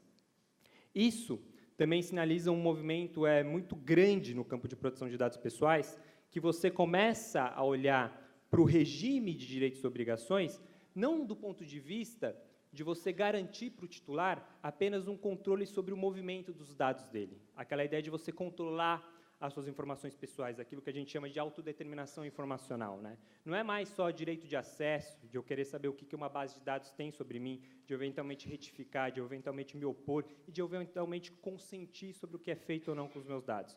Mas você começa a trabalhar também muito numa lógica na qual você sincroniza esse direito de controlar essas informações com uma série de obrigações por parte dos agentes econômicos de, olha, não importa se o titular está controlando ou não o dado dele. O que importa para mim é se você está sendo responsável nas suas atividades de tratamento de dados pessoais para não criar riscos, prejuízos para eles. Então, você tem quase como se fosse um diálogo aqui, não só numa racionalidade de controlar o movimento dos dados, mas também controlar os riscos dessas atividades. E aí, mais uma vez, os riscos são diferentes de acordo com o respectivo setor.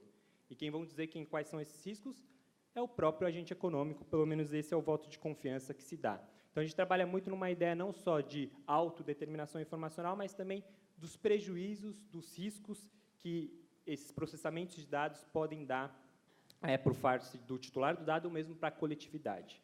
Bom, isso fica bem claro, e aqui eu vou passar bem rápido, em coisas que a gente já discutiu hoje. Por exemplo, a Lei Geral de Proteção de Dados Pessoais é uma baita bola dividida para você já delimitar qual que é o escopo de aplicação dela, você saber se aquilo é dado pessoal ou dado anonimizado, porque dado anonimizado está fora da Lei Geral de Proteção de Dados Pessoais. O que a nossa lei fala?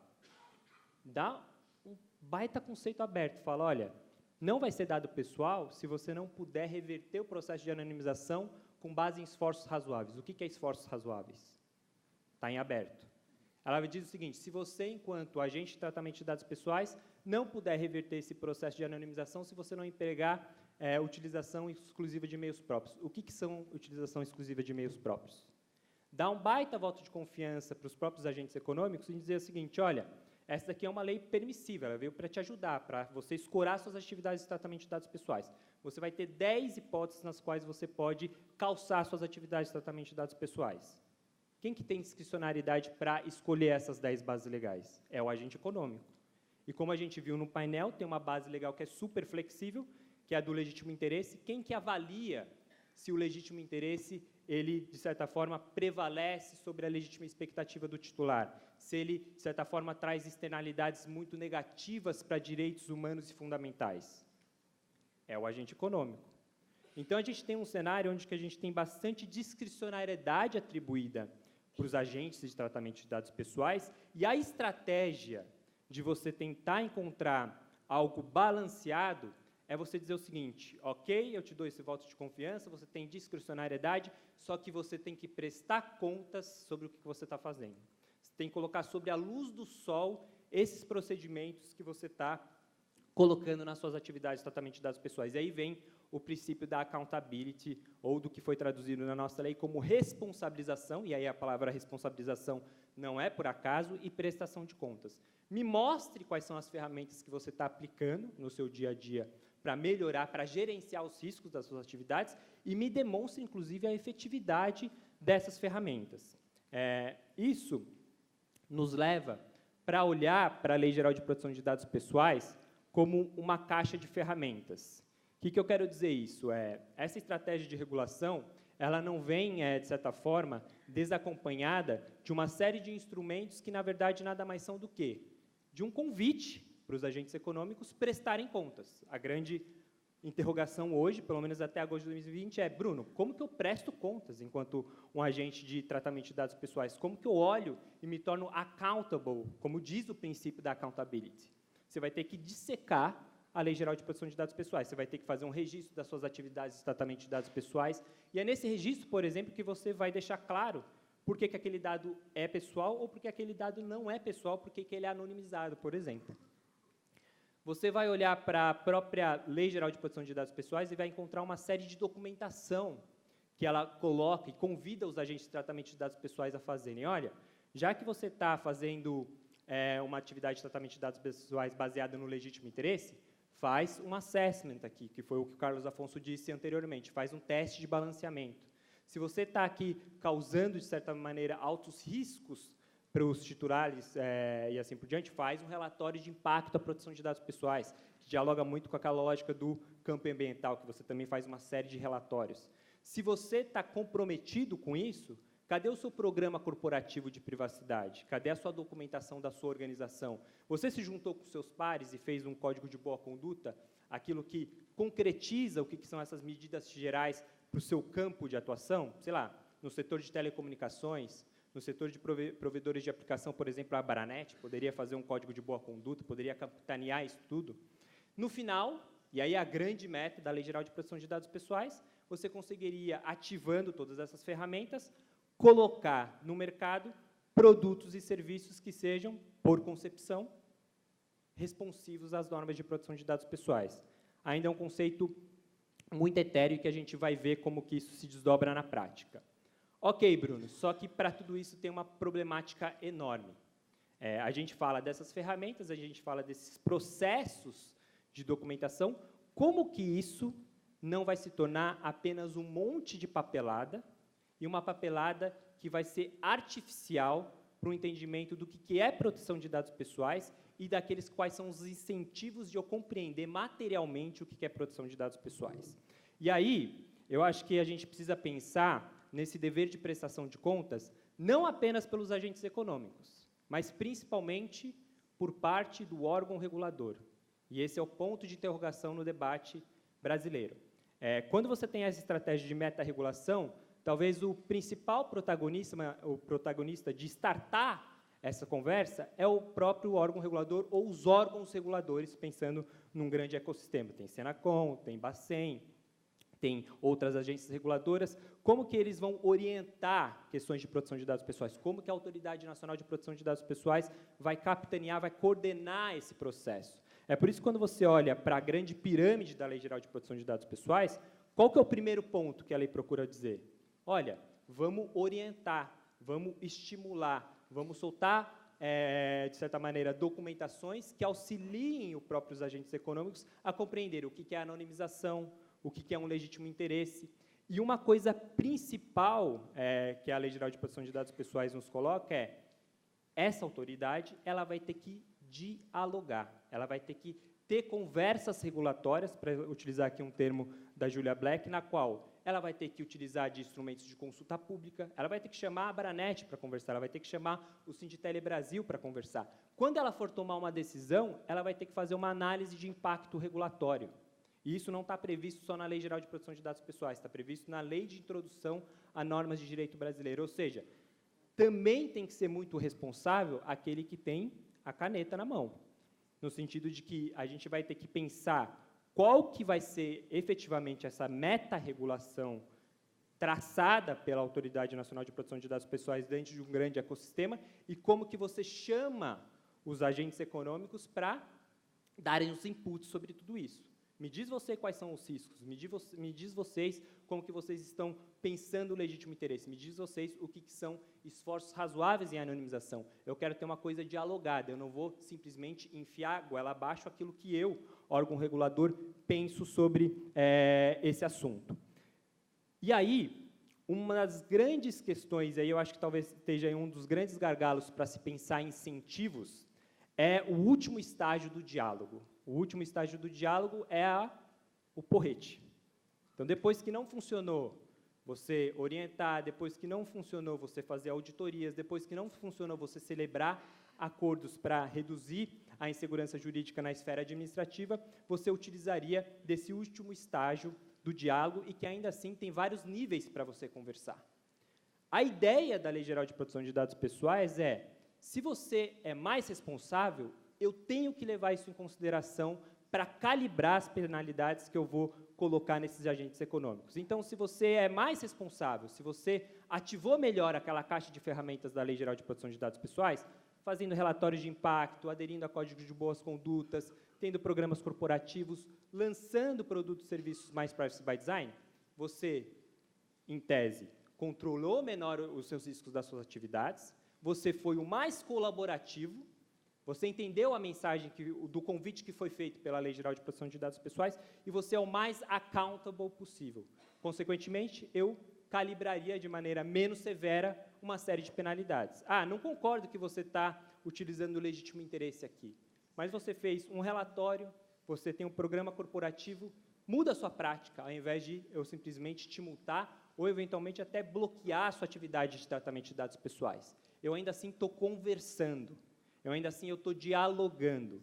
E uma questão primordial que a Lei Geral de Proteção de Dados Pessoais colocou é que a calibração dessas sanções é um dever por parte do órgão regulador, ele tem que levar em consideração essa escalabilidade de sanções e uma coisa super importante que o artigo 53 traz. Essa escalabilidade ela tem que ser visível. O nosso artigo 53 diz com todas as letras: a Autoridade Nacional de Proteção de Dados Pessoais, você vai ter que chamar uma consulta pública para falar como que você vai fazer a dosimetria dessas sanções e você vai ter que colocar essa metodologia de forma clara num regulamento. E aí vem o meu ponto, quando a gente pensa em prestação de contas e olha para a definição que está lá na nossa Lei Geral de Proteção de Dados Pessoais, está ali dizendo que são os agentes de tratamento de dados pessoais, ou seja, controladores, operadores, mas quando você olha para o desenho como um todo da Lei Geral de Proteção de Dados Pessoais, quem também deve prestar contas? O órgão regulador. Quem deve estabelecer realmente uma conversa, algo dialogado em termos de regulação? Principalmente através daqueles instrumentos pelos quais eu coloquei anteriormente, onde que você conversa, onde que você orienta. Só depois é que você dá o porrete, ou que você é responsivo em termos de sanções. Nisso tudo, é super importante a gente olhar para qual que é o contexto da regulação, além do conteúdo. E aí, isso é muito significativo, principalmente no cenário brasileiro, porque essa ideia de meta-regulação ela foi cristalizada, principalmente, em ambientes regulatórios onde que já se tinha uma cultura de proteção de dados pessoais e onde que também tinham autoridades nacionais de proteção de dados pessoais já bem adensadas. Será que quando a gente transplantou isso para o Brasil, a gente não pode, de certa forma, matar o paciente? O que eu estou querendo dizer com isso? Qual que vai ser o perfil da nossa Autoridade Nacional de Proteção de Dados Pessoais? Vai ter um perfil técnico que vai conseguir, de certa maneira, estabelecer esse diálogo de maneira efetiva, de maneira eficiente? Quando a gente olha para autoridades nacionais de proteção de dados pessoais, bem aparelhadas em termos de recursos financeiros e recursos humanos. Hoje, por exemplo, você vai na CNIL ou você vai na Federal Trade Commission, eles têm laboratórios de tecnologia, pessoas só com background de cientista da computação para fazer a monitoria de como que o mercado qual que é o comportamento do mercado. A gente vai ter isso no cenário brasileiro? Pensando ainda em questões como hoje no Brasil, a gente está lidando com essa pauta. Quem são as ONGs, ou seja, as organizações não governamentais especialistas em privacidade e proteção de dados pessoais? Quem que é a mídia especializada nisso? Ou seja, como que a gente consegue gerar caldo social para discutir esse assunto? E, no final do dia, uma coisa que é super importante no cenário brasileiro, a gente ainda não tem uma cultura de proteção de dados pessoais. Por que eu estou dizendo isso? Porque, para a gente colocar em movimento esse sistema de meta-regulação, a gente precisa pensar em qual que é a capacidade do ecossistema. E aí uma sociedade civil que compõe terceiro setor, setor privado, academia, que seja forte, é o que vai delimitar se a gente vai conseguir escalar essa pirâmide, tal como ela foi colocada na Lei Geral de Proteção de Dados Pessoais. E isso, no final do dia, diz muito a respeito do quê? De também qual que é a capacidade do nosso órgão regulador para ele poder estabelecer essas conversas. E aí, talvez a gente consiga pensar numa questão de governança de proteção de dados pessoais. Governança no sentido de que, mais uma vez, o regulador não é apenas o Estado, mas é o próprio setor privado, por meio dos seus pares, fazendo códigos de boas condutas. São também terceiros que emitem selos, certificações, também é a sociedade civil e entidades de direitos de defesa do consumidor que utilizam ações coletivas para tratarem dessa matéria. E quais são esses instrumentos que vão, de certa maneira, startar esse diálogo, essa conversa? Como que a gente vai utilizar a consulta pública para falar sobre proteção de dados pessoais no Brasil? Como que a Autoridade de Proteção de Dados Pessoais vai fazer análise de impacto regulatório? Ou seja, eu vou decidir não com base no que eu acho, mas com base no que os dados dizem, com base no que o próprio setor privado me trouxe aqui de informação e no que a própria sociedade civil contra-argumentou. Como que eu vou levar isso em consideração na hora que eu for traçar as diretrizes das regulações? Como que eu vou olhar, sobretudo, do ponto de vista de fazer name and shame, ou seja, chegar, nomear aqueles maus atores, para eles terem uma perda reputacional e criar uma fatia de mercado onde que você consegue gerar competitividade, pensando, por exemplo, no seu direito de portabilidade. Eu vou para o concorrente, eu vou para aquela outra entidade, porque ela me oferece melhores questões de privacidade e proteção de dados pessoais. Essa ideia da autoridade poder nomear e poder fazer advertências e publicidades dos maus atores é super importante nisso tudo. E, por exemplo, uma questão no Brasil de como que vai se dar a aplicação do Fundo de Direitos Difusos Coletivos. Todas as multas aplicadas pela Autoridade Nacional de Proteção de Dados Pessoais vai para o FTD. Como que eles vão ser aplicados, esses recursos? Será que não pode serem gerados fundings para centros de pesquisa olharem, acessarem esses recursos para daí, a partir disso, alimentar uma cultura de proteção de dados pessoais? Como que a Autoridade Nacional de Proteção de Dados Pessoais vai firmar convênios com universidades? Para eles também ajudarem no próprio processo de monitoramento e de fiscalização, pensando que tudo isso vai ser uma autoridade, muito provavelmente, com poucos recursos. E aí, já finalizando e encaminhando, a gente viu uma coisa muito singular no processo de aprovação da Lei Geral de Proteção de Dados Pessoais, que foi uma efetiva coalizão multissetorial para dizer, olha, setor privado quer, setor acadêmico quer, terceiro setor também quer.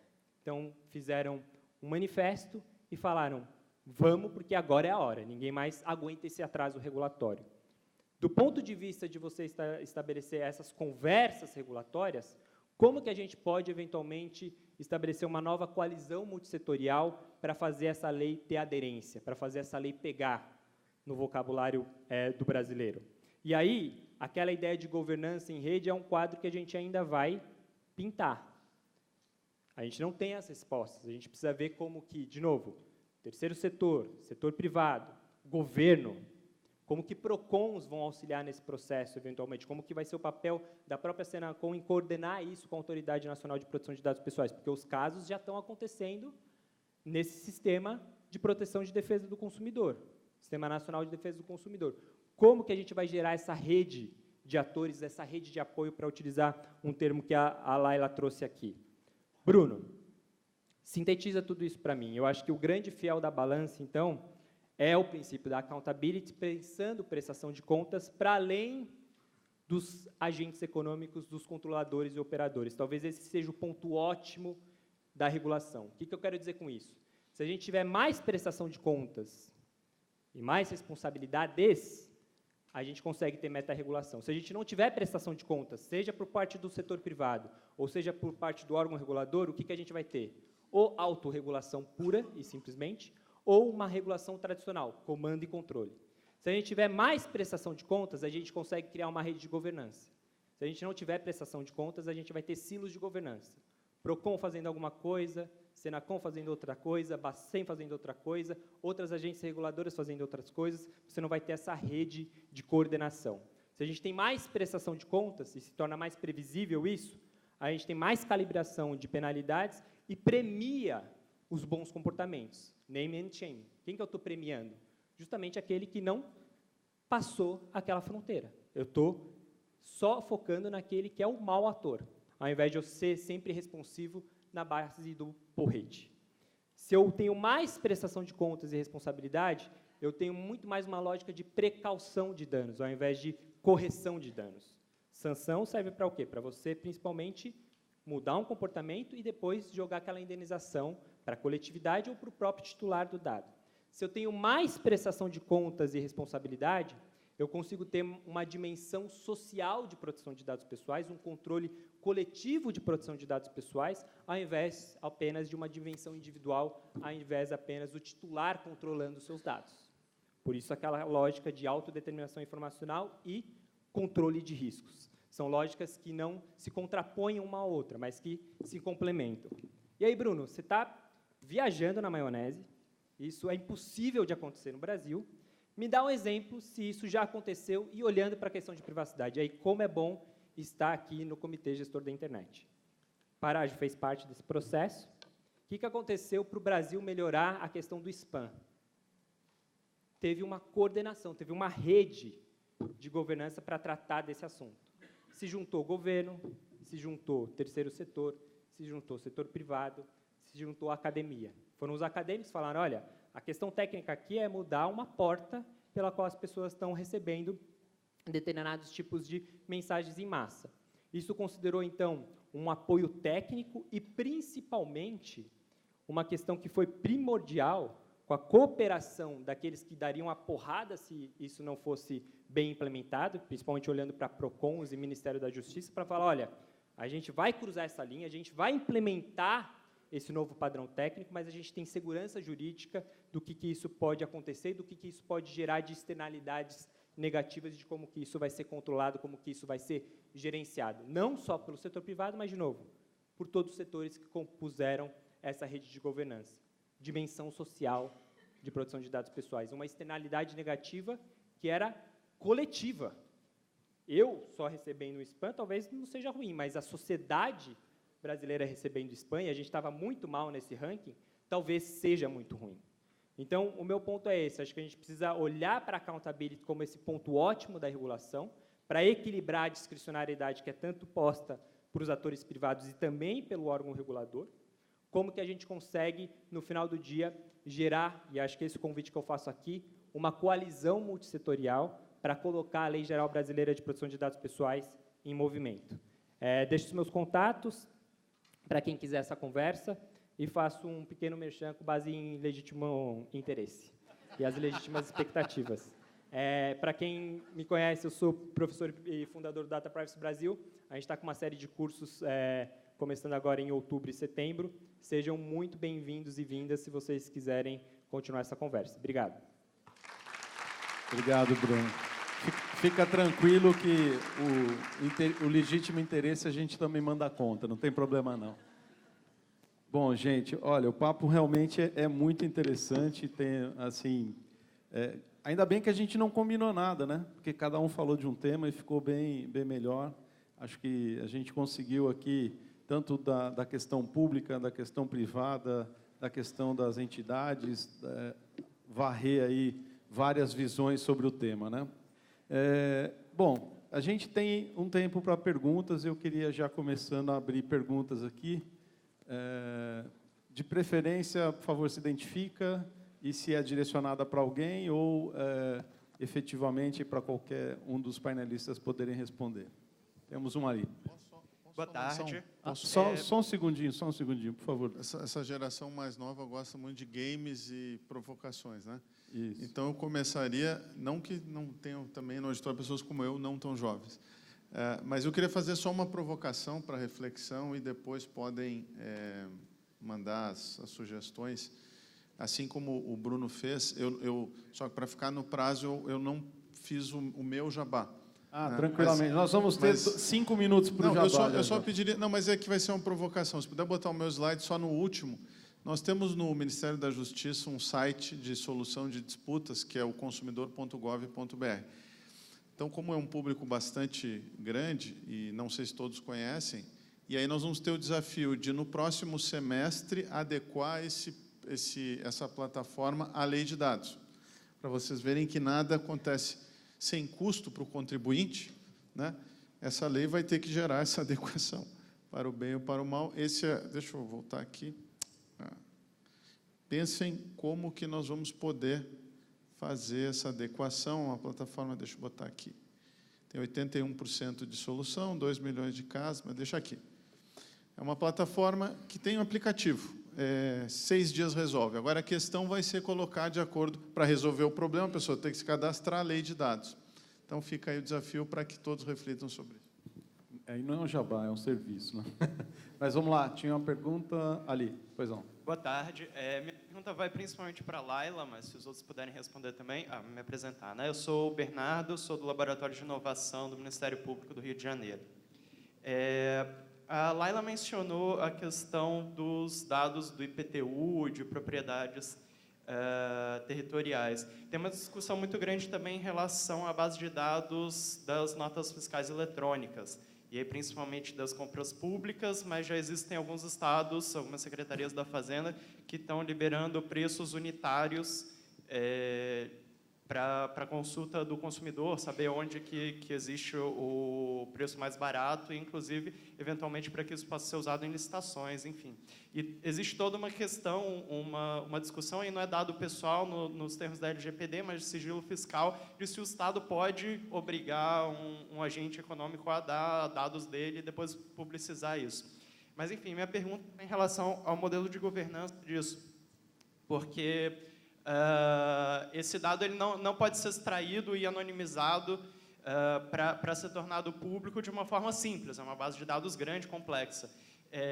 E ele nunca entrou em nenhum plano de dados abertos, apesar de ser um dado bastante fundamental para vários usos, enfim, várias potencialidades. Eu queria saber se hoje a forma como são feitos os planos de dados abertos, as consultas públicas, ele dá conta de resolver esse tipo de disputa. Primeiro, em relação a fazer a priorização de como são escolhidos as bases de dados que são abertas, inclusive esses que dão mais trabalho, e se ele vai dar conta de resolver esse tipo de conflito entre transparência e privacidade de dados.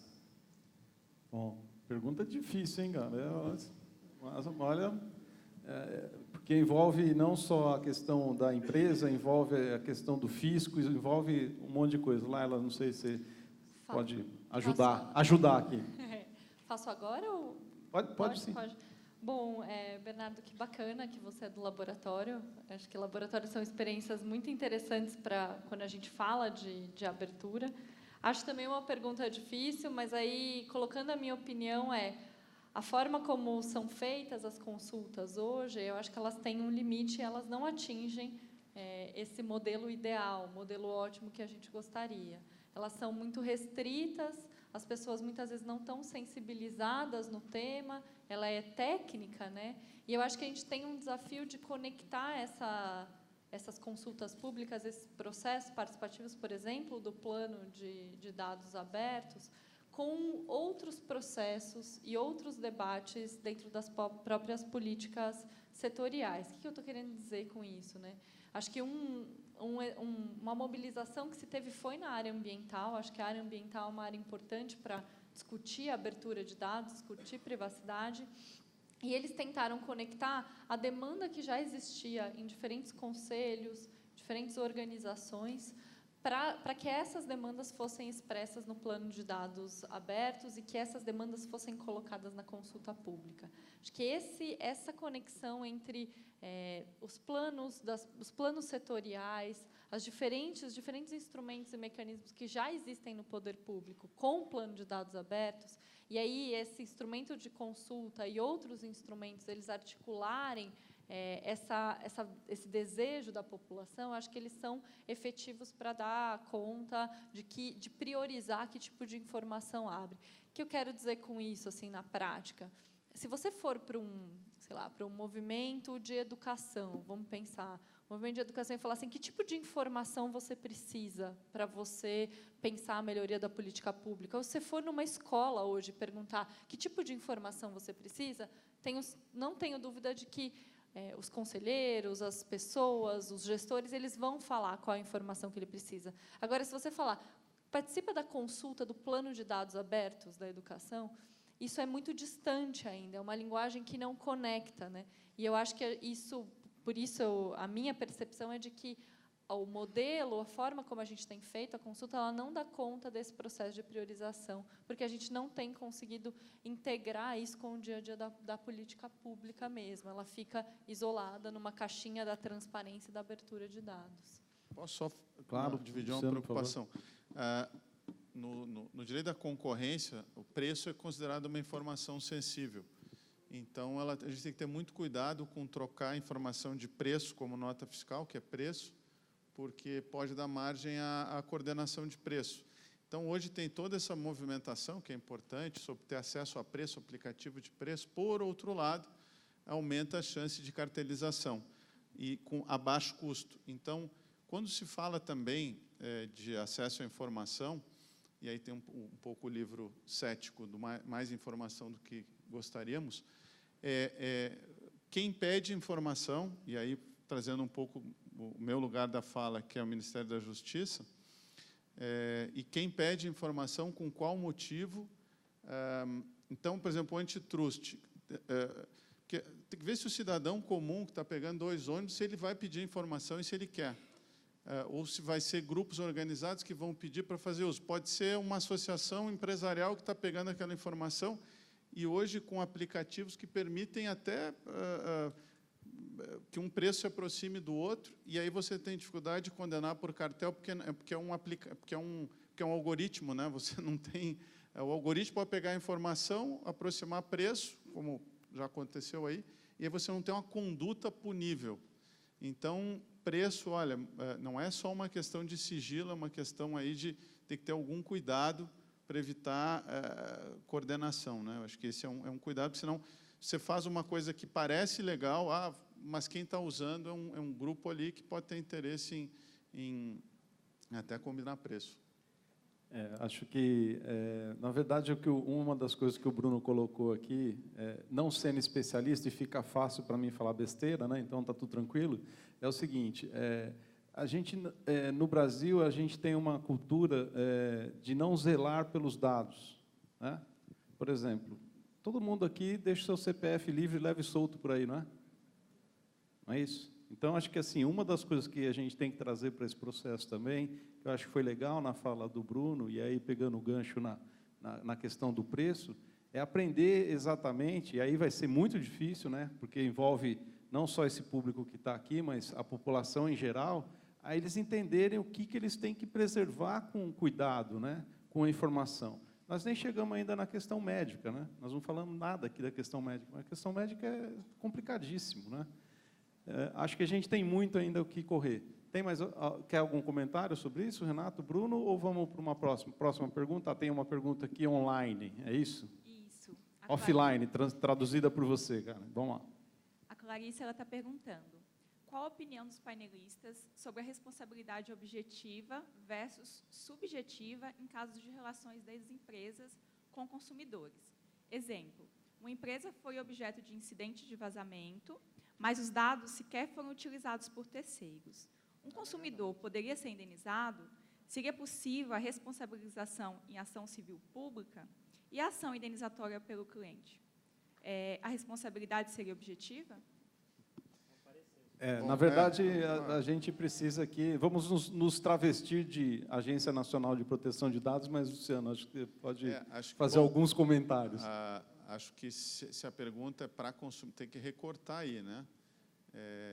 Vai ter uma forma de tratar na NPD, tem que ver como é que vai ser composta a NPD. Uma outra coisa que é muito cara, quem pesquisa análise econômica do direito é captura, né? Então tem que ter muito cuidado como é que é importante ouvir as empresas, mas também é importante ouvir todo mundo, porque tem muito argumento e ninguém é mais ninguém é mais cara a segurança jurídica quem pesquisa law and economics, mas só que o argumento de que eu preciso ter segurança para investir em tecnologia, a gente vai lá no NPI e vê quantas patentes foram geradas por essas empresas no Brasil, eu vejo muito poucas.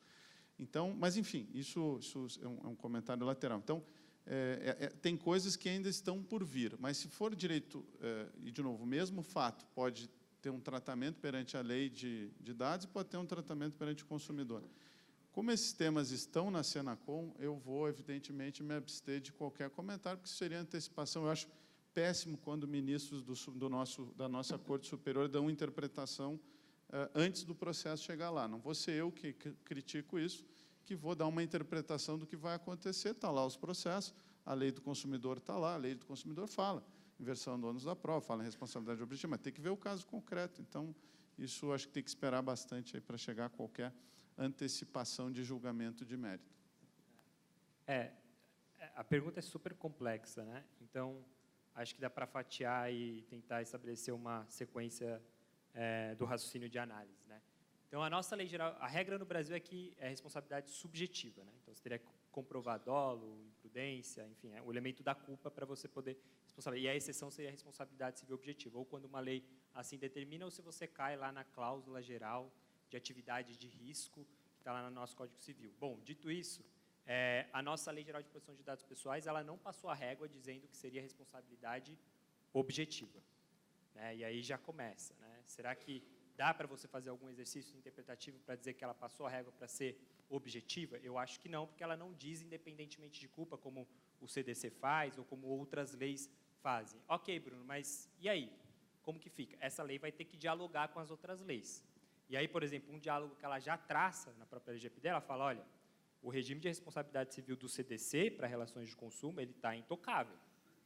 Que foi a negociação que a gente teve, porque antes ficava no ar e poderia a NPD dizer, não, mas como tem um vazamento de dados, está no âmbito da LGPD, não se aplica o CDC. Essa hipótese foi descartada, então a lei deixa muito claro que, perante o direito do consumidor, vai ter um tratamento, assim como o acidente de carro cai no Código Penal, pode ter, e cai no Código Civil. Aí as cortes vão ter que... E aí, feito esse primeiro ponto, né? Então, você pega proteção de dados pessoais. Então, CDC seria objetiva, né? Tem uma lei específica dizendo qual que é o regime de responsabilidade civil.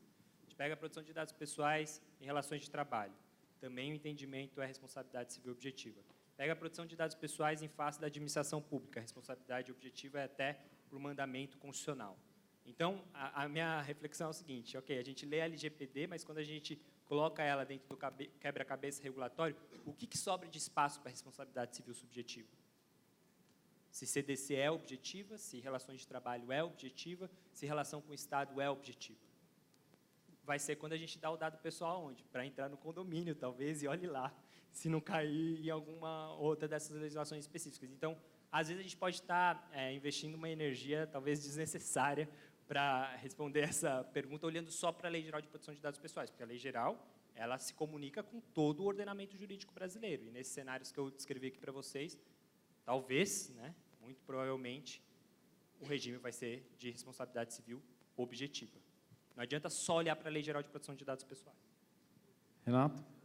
Adicionar 2 pontos aqui. O artigo 45, né, que eu citei, inclusive o Bruno citou en passant, as hipóteses de violação do direito do titular nos âmbitos das relações de consumo, que o Luciano falou também, permanecem sujeitas às regras de responsabilidade previstas na legislação pertinente, que é o Código do Consumidor, nesse caso, que atribui a responsabilidade objetiva, independentemente de culpa. Porém, não é pelo fato de haver a previsão legal da objetiva que vai existir necessariamente o dano presumido. Existem situações de vazamentos em que o dado vaza e nada acontece. Eu posso, eventualmente, discutir ou presumir eventual dano moral, mas a discussão é mais profunda. O que é dano moral decorrente de um vazamento de um dado que não tem maior relevância? Por isso que se costuma dar score de dado, inclusive. E eu tive um caso curioso, que acho que vai começar a acontecer bastante, aliás, estou tendo esse processo, caso não, o processo, em que houve um vazamento, alguns dados vazaram, e houve até um processo, uma ação civil pública, foi feito um acordo, e um mês depois do acordo, chega a citação de uma ação de uma pessoa jurídica, pleiteando danos morais em nome de uma coletividade de consumidores, inclusive com as procurações. E aí vem uma discussão que é interessantíssima, né, dentro da responsabilidade e da transferência, ou mesmo da sucessão, né, do direito personalíssimo da proteção de dados, aliás, da privacidade e da intimidade, que envolve a proteção de dados, e que lá no artigo 11 do Código Civil, né, nós temos a atribuição de que isso é nosso, exclusivamente nosso, inclusive afastando eventuais restrições voluntárias nossas também. Houve uma sentença de primeira instância, o caso aguarda recurso, e nessa sentença a juíza entendeu que, dado que eventuais danos envolvendo violações à privacidade e intimidade e dados pessoais são personalíssimos e, portanto, são proibidas de você fazer qualquer tipo de alienação ou agir em nome de terceiros. É um início, né, do debate, eu acho que é sadio, é algo até mais profundo, do ponto de vista jurídico até apaixonante, mas quero deixar esse registro aqui, já que a questão envolve essa responsabilidade e deve acontecer, sem dúvida nenhuma, outros casos dessa natureza. Obrigado, Renato. Nós temos 3 perguntas ainda e não vai dar para fazer mais, infelizmente, que o nosso tempo está terminando. Eu vou pedir para fazer as 3 perguntas e aí a gente já faz um arremate final aqui. Tem uma pergunta ali.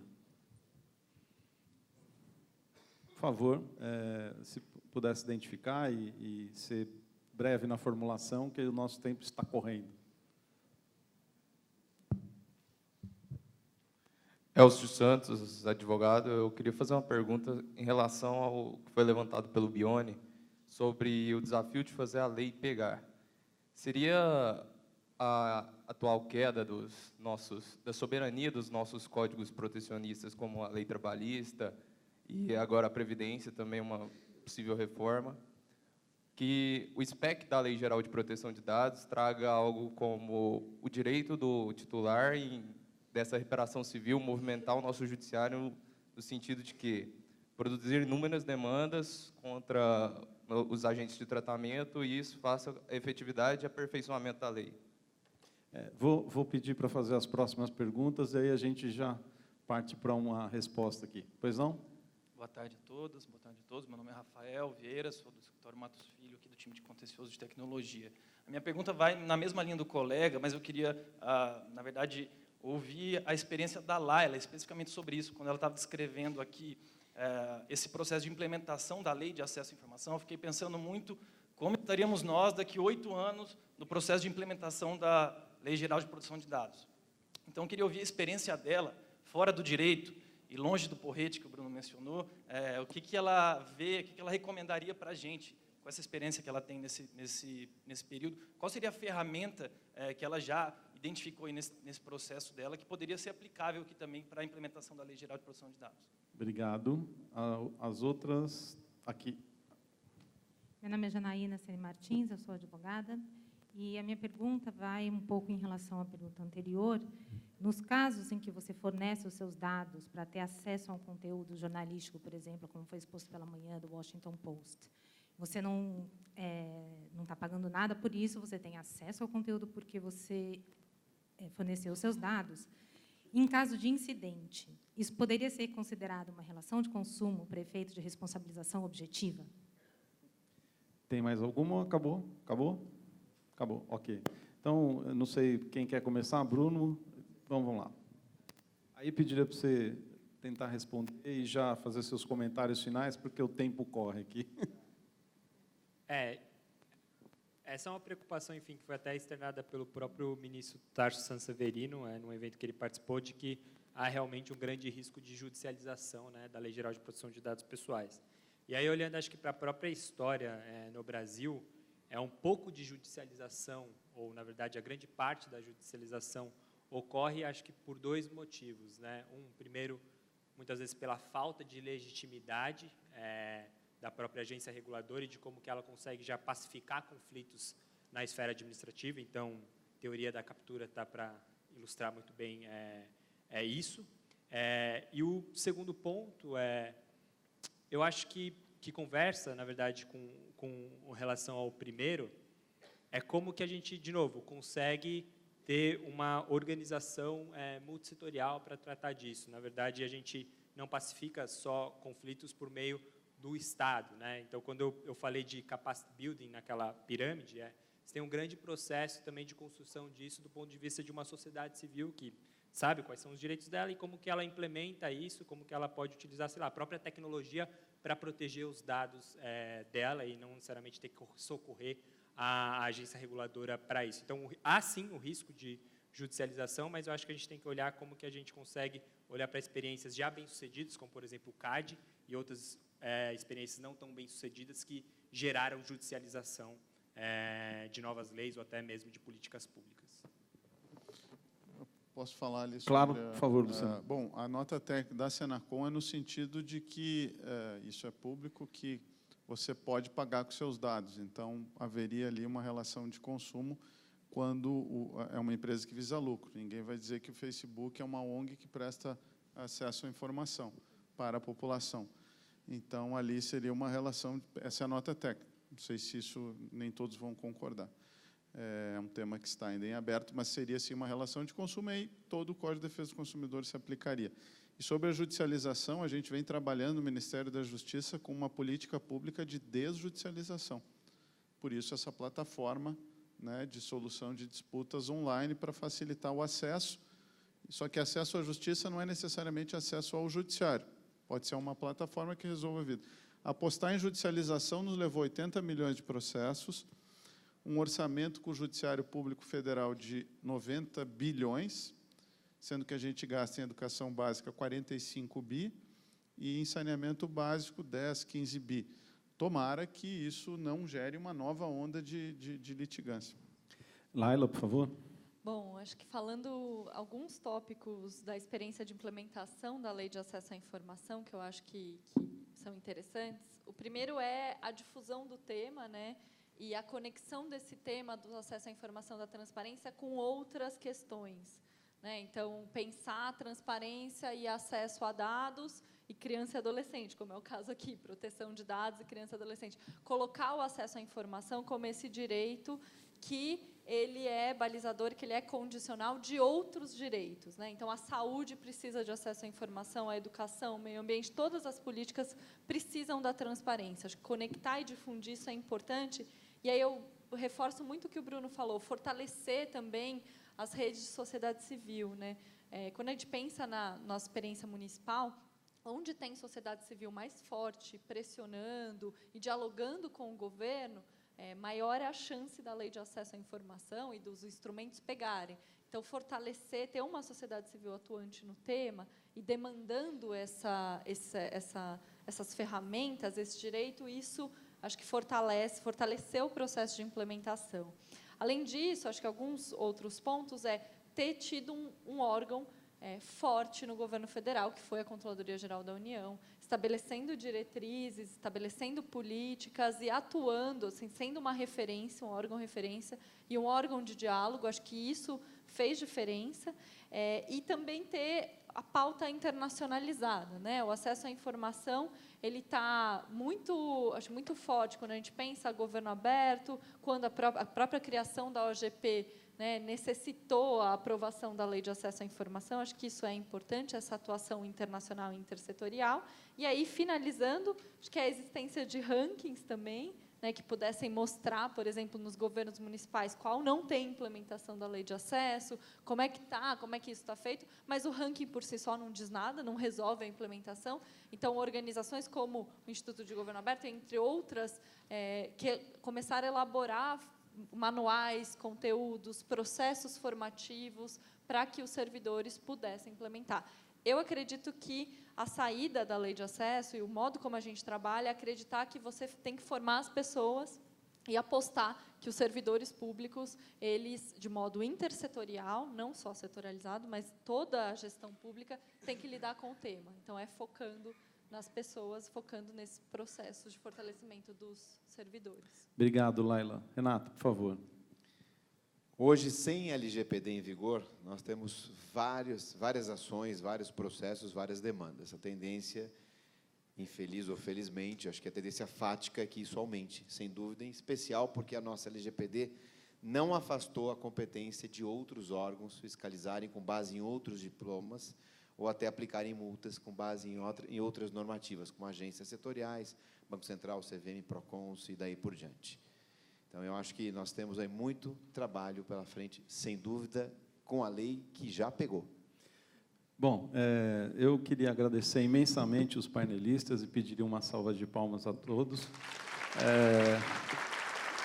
Tem um aviso aqui que está escrito assim, ó, por favor, encerrar e anunciar o coffee break, mas antes eu só queria só fazer um adendo aqui, antes de nós sairmos para o coffee break, que é o seguinte, como o Bruno mencionou, o Comitê Gestor da Internet hoje no Brasil é um modelo multissetorial, com a participação das empresas, do terceiro setor, da academia e do governo, né? Eu acho que a gente tem que usar as experiências boas que a gente tem para trazer junto da Agência Nacional de Proteção de Dados e nessas ações, porque, efetivamente, isso vai requerer um diálogo permanente e um diálogo de construção. A gente não sabe ainda bem como essa coisa vai se dar. Nós sabemos que, no final do dia, vai judicializar se a gente não for eficiente em tratar isso de uma maneira mais conversada, mais discutida e debatida entre todos os players do processo. Obrigado a todos e vamos para o coffee break.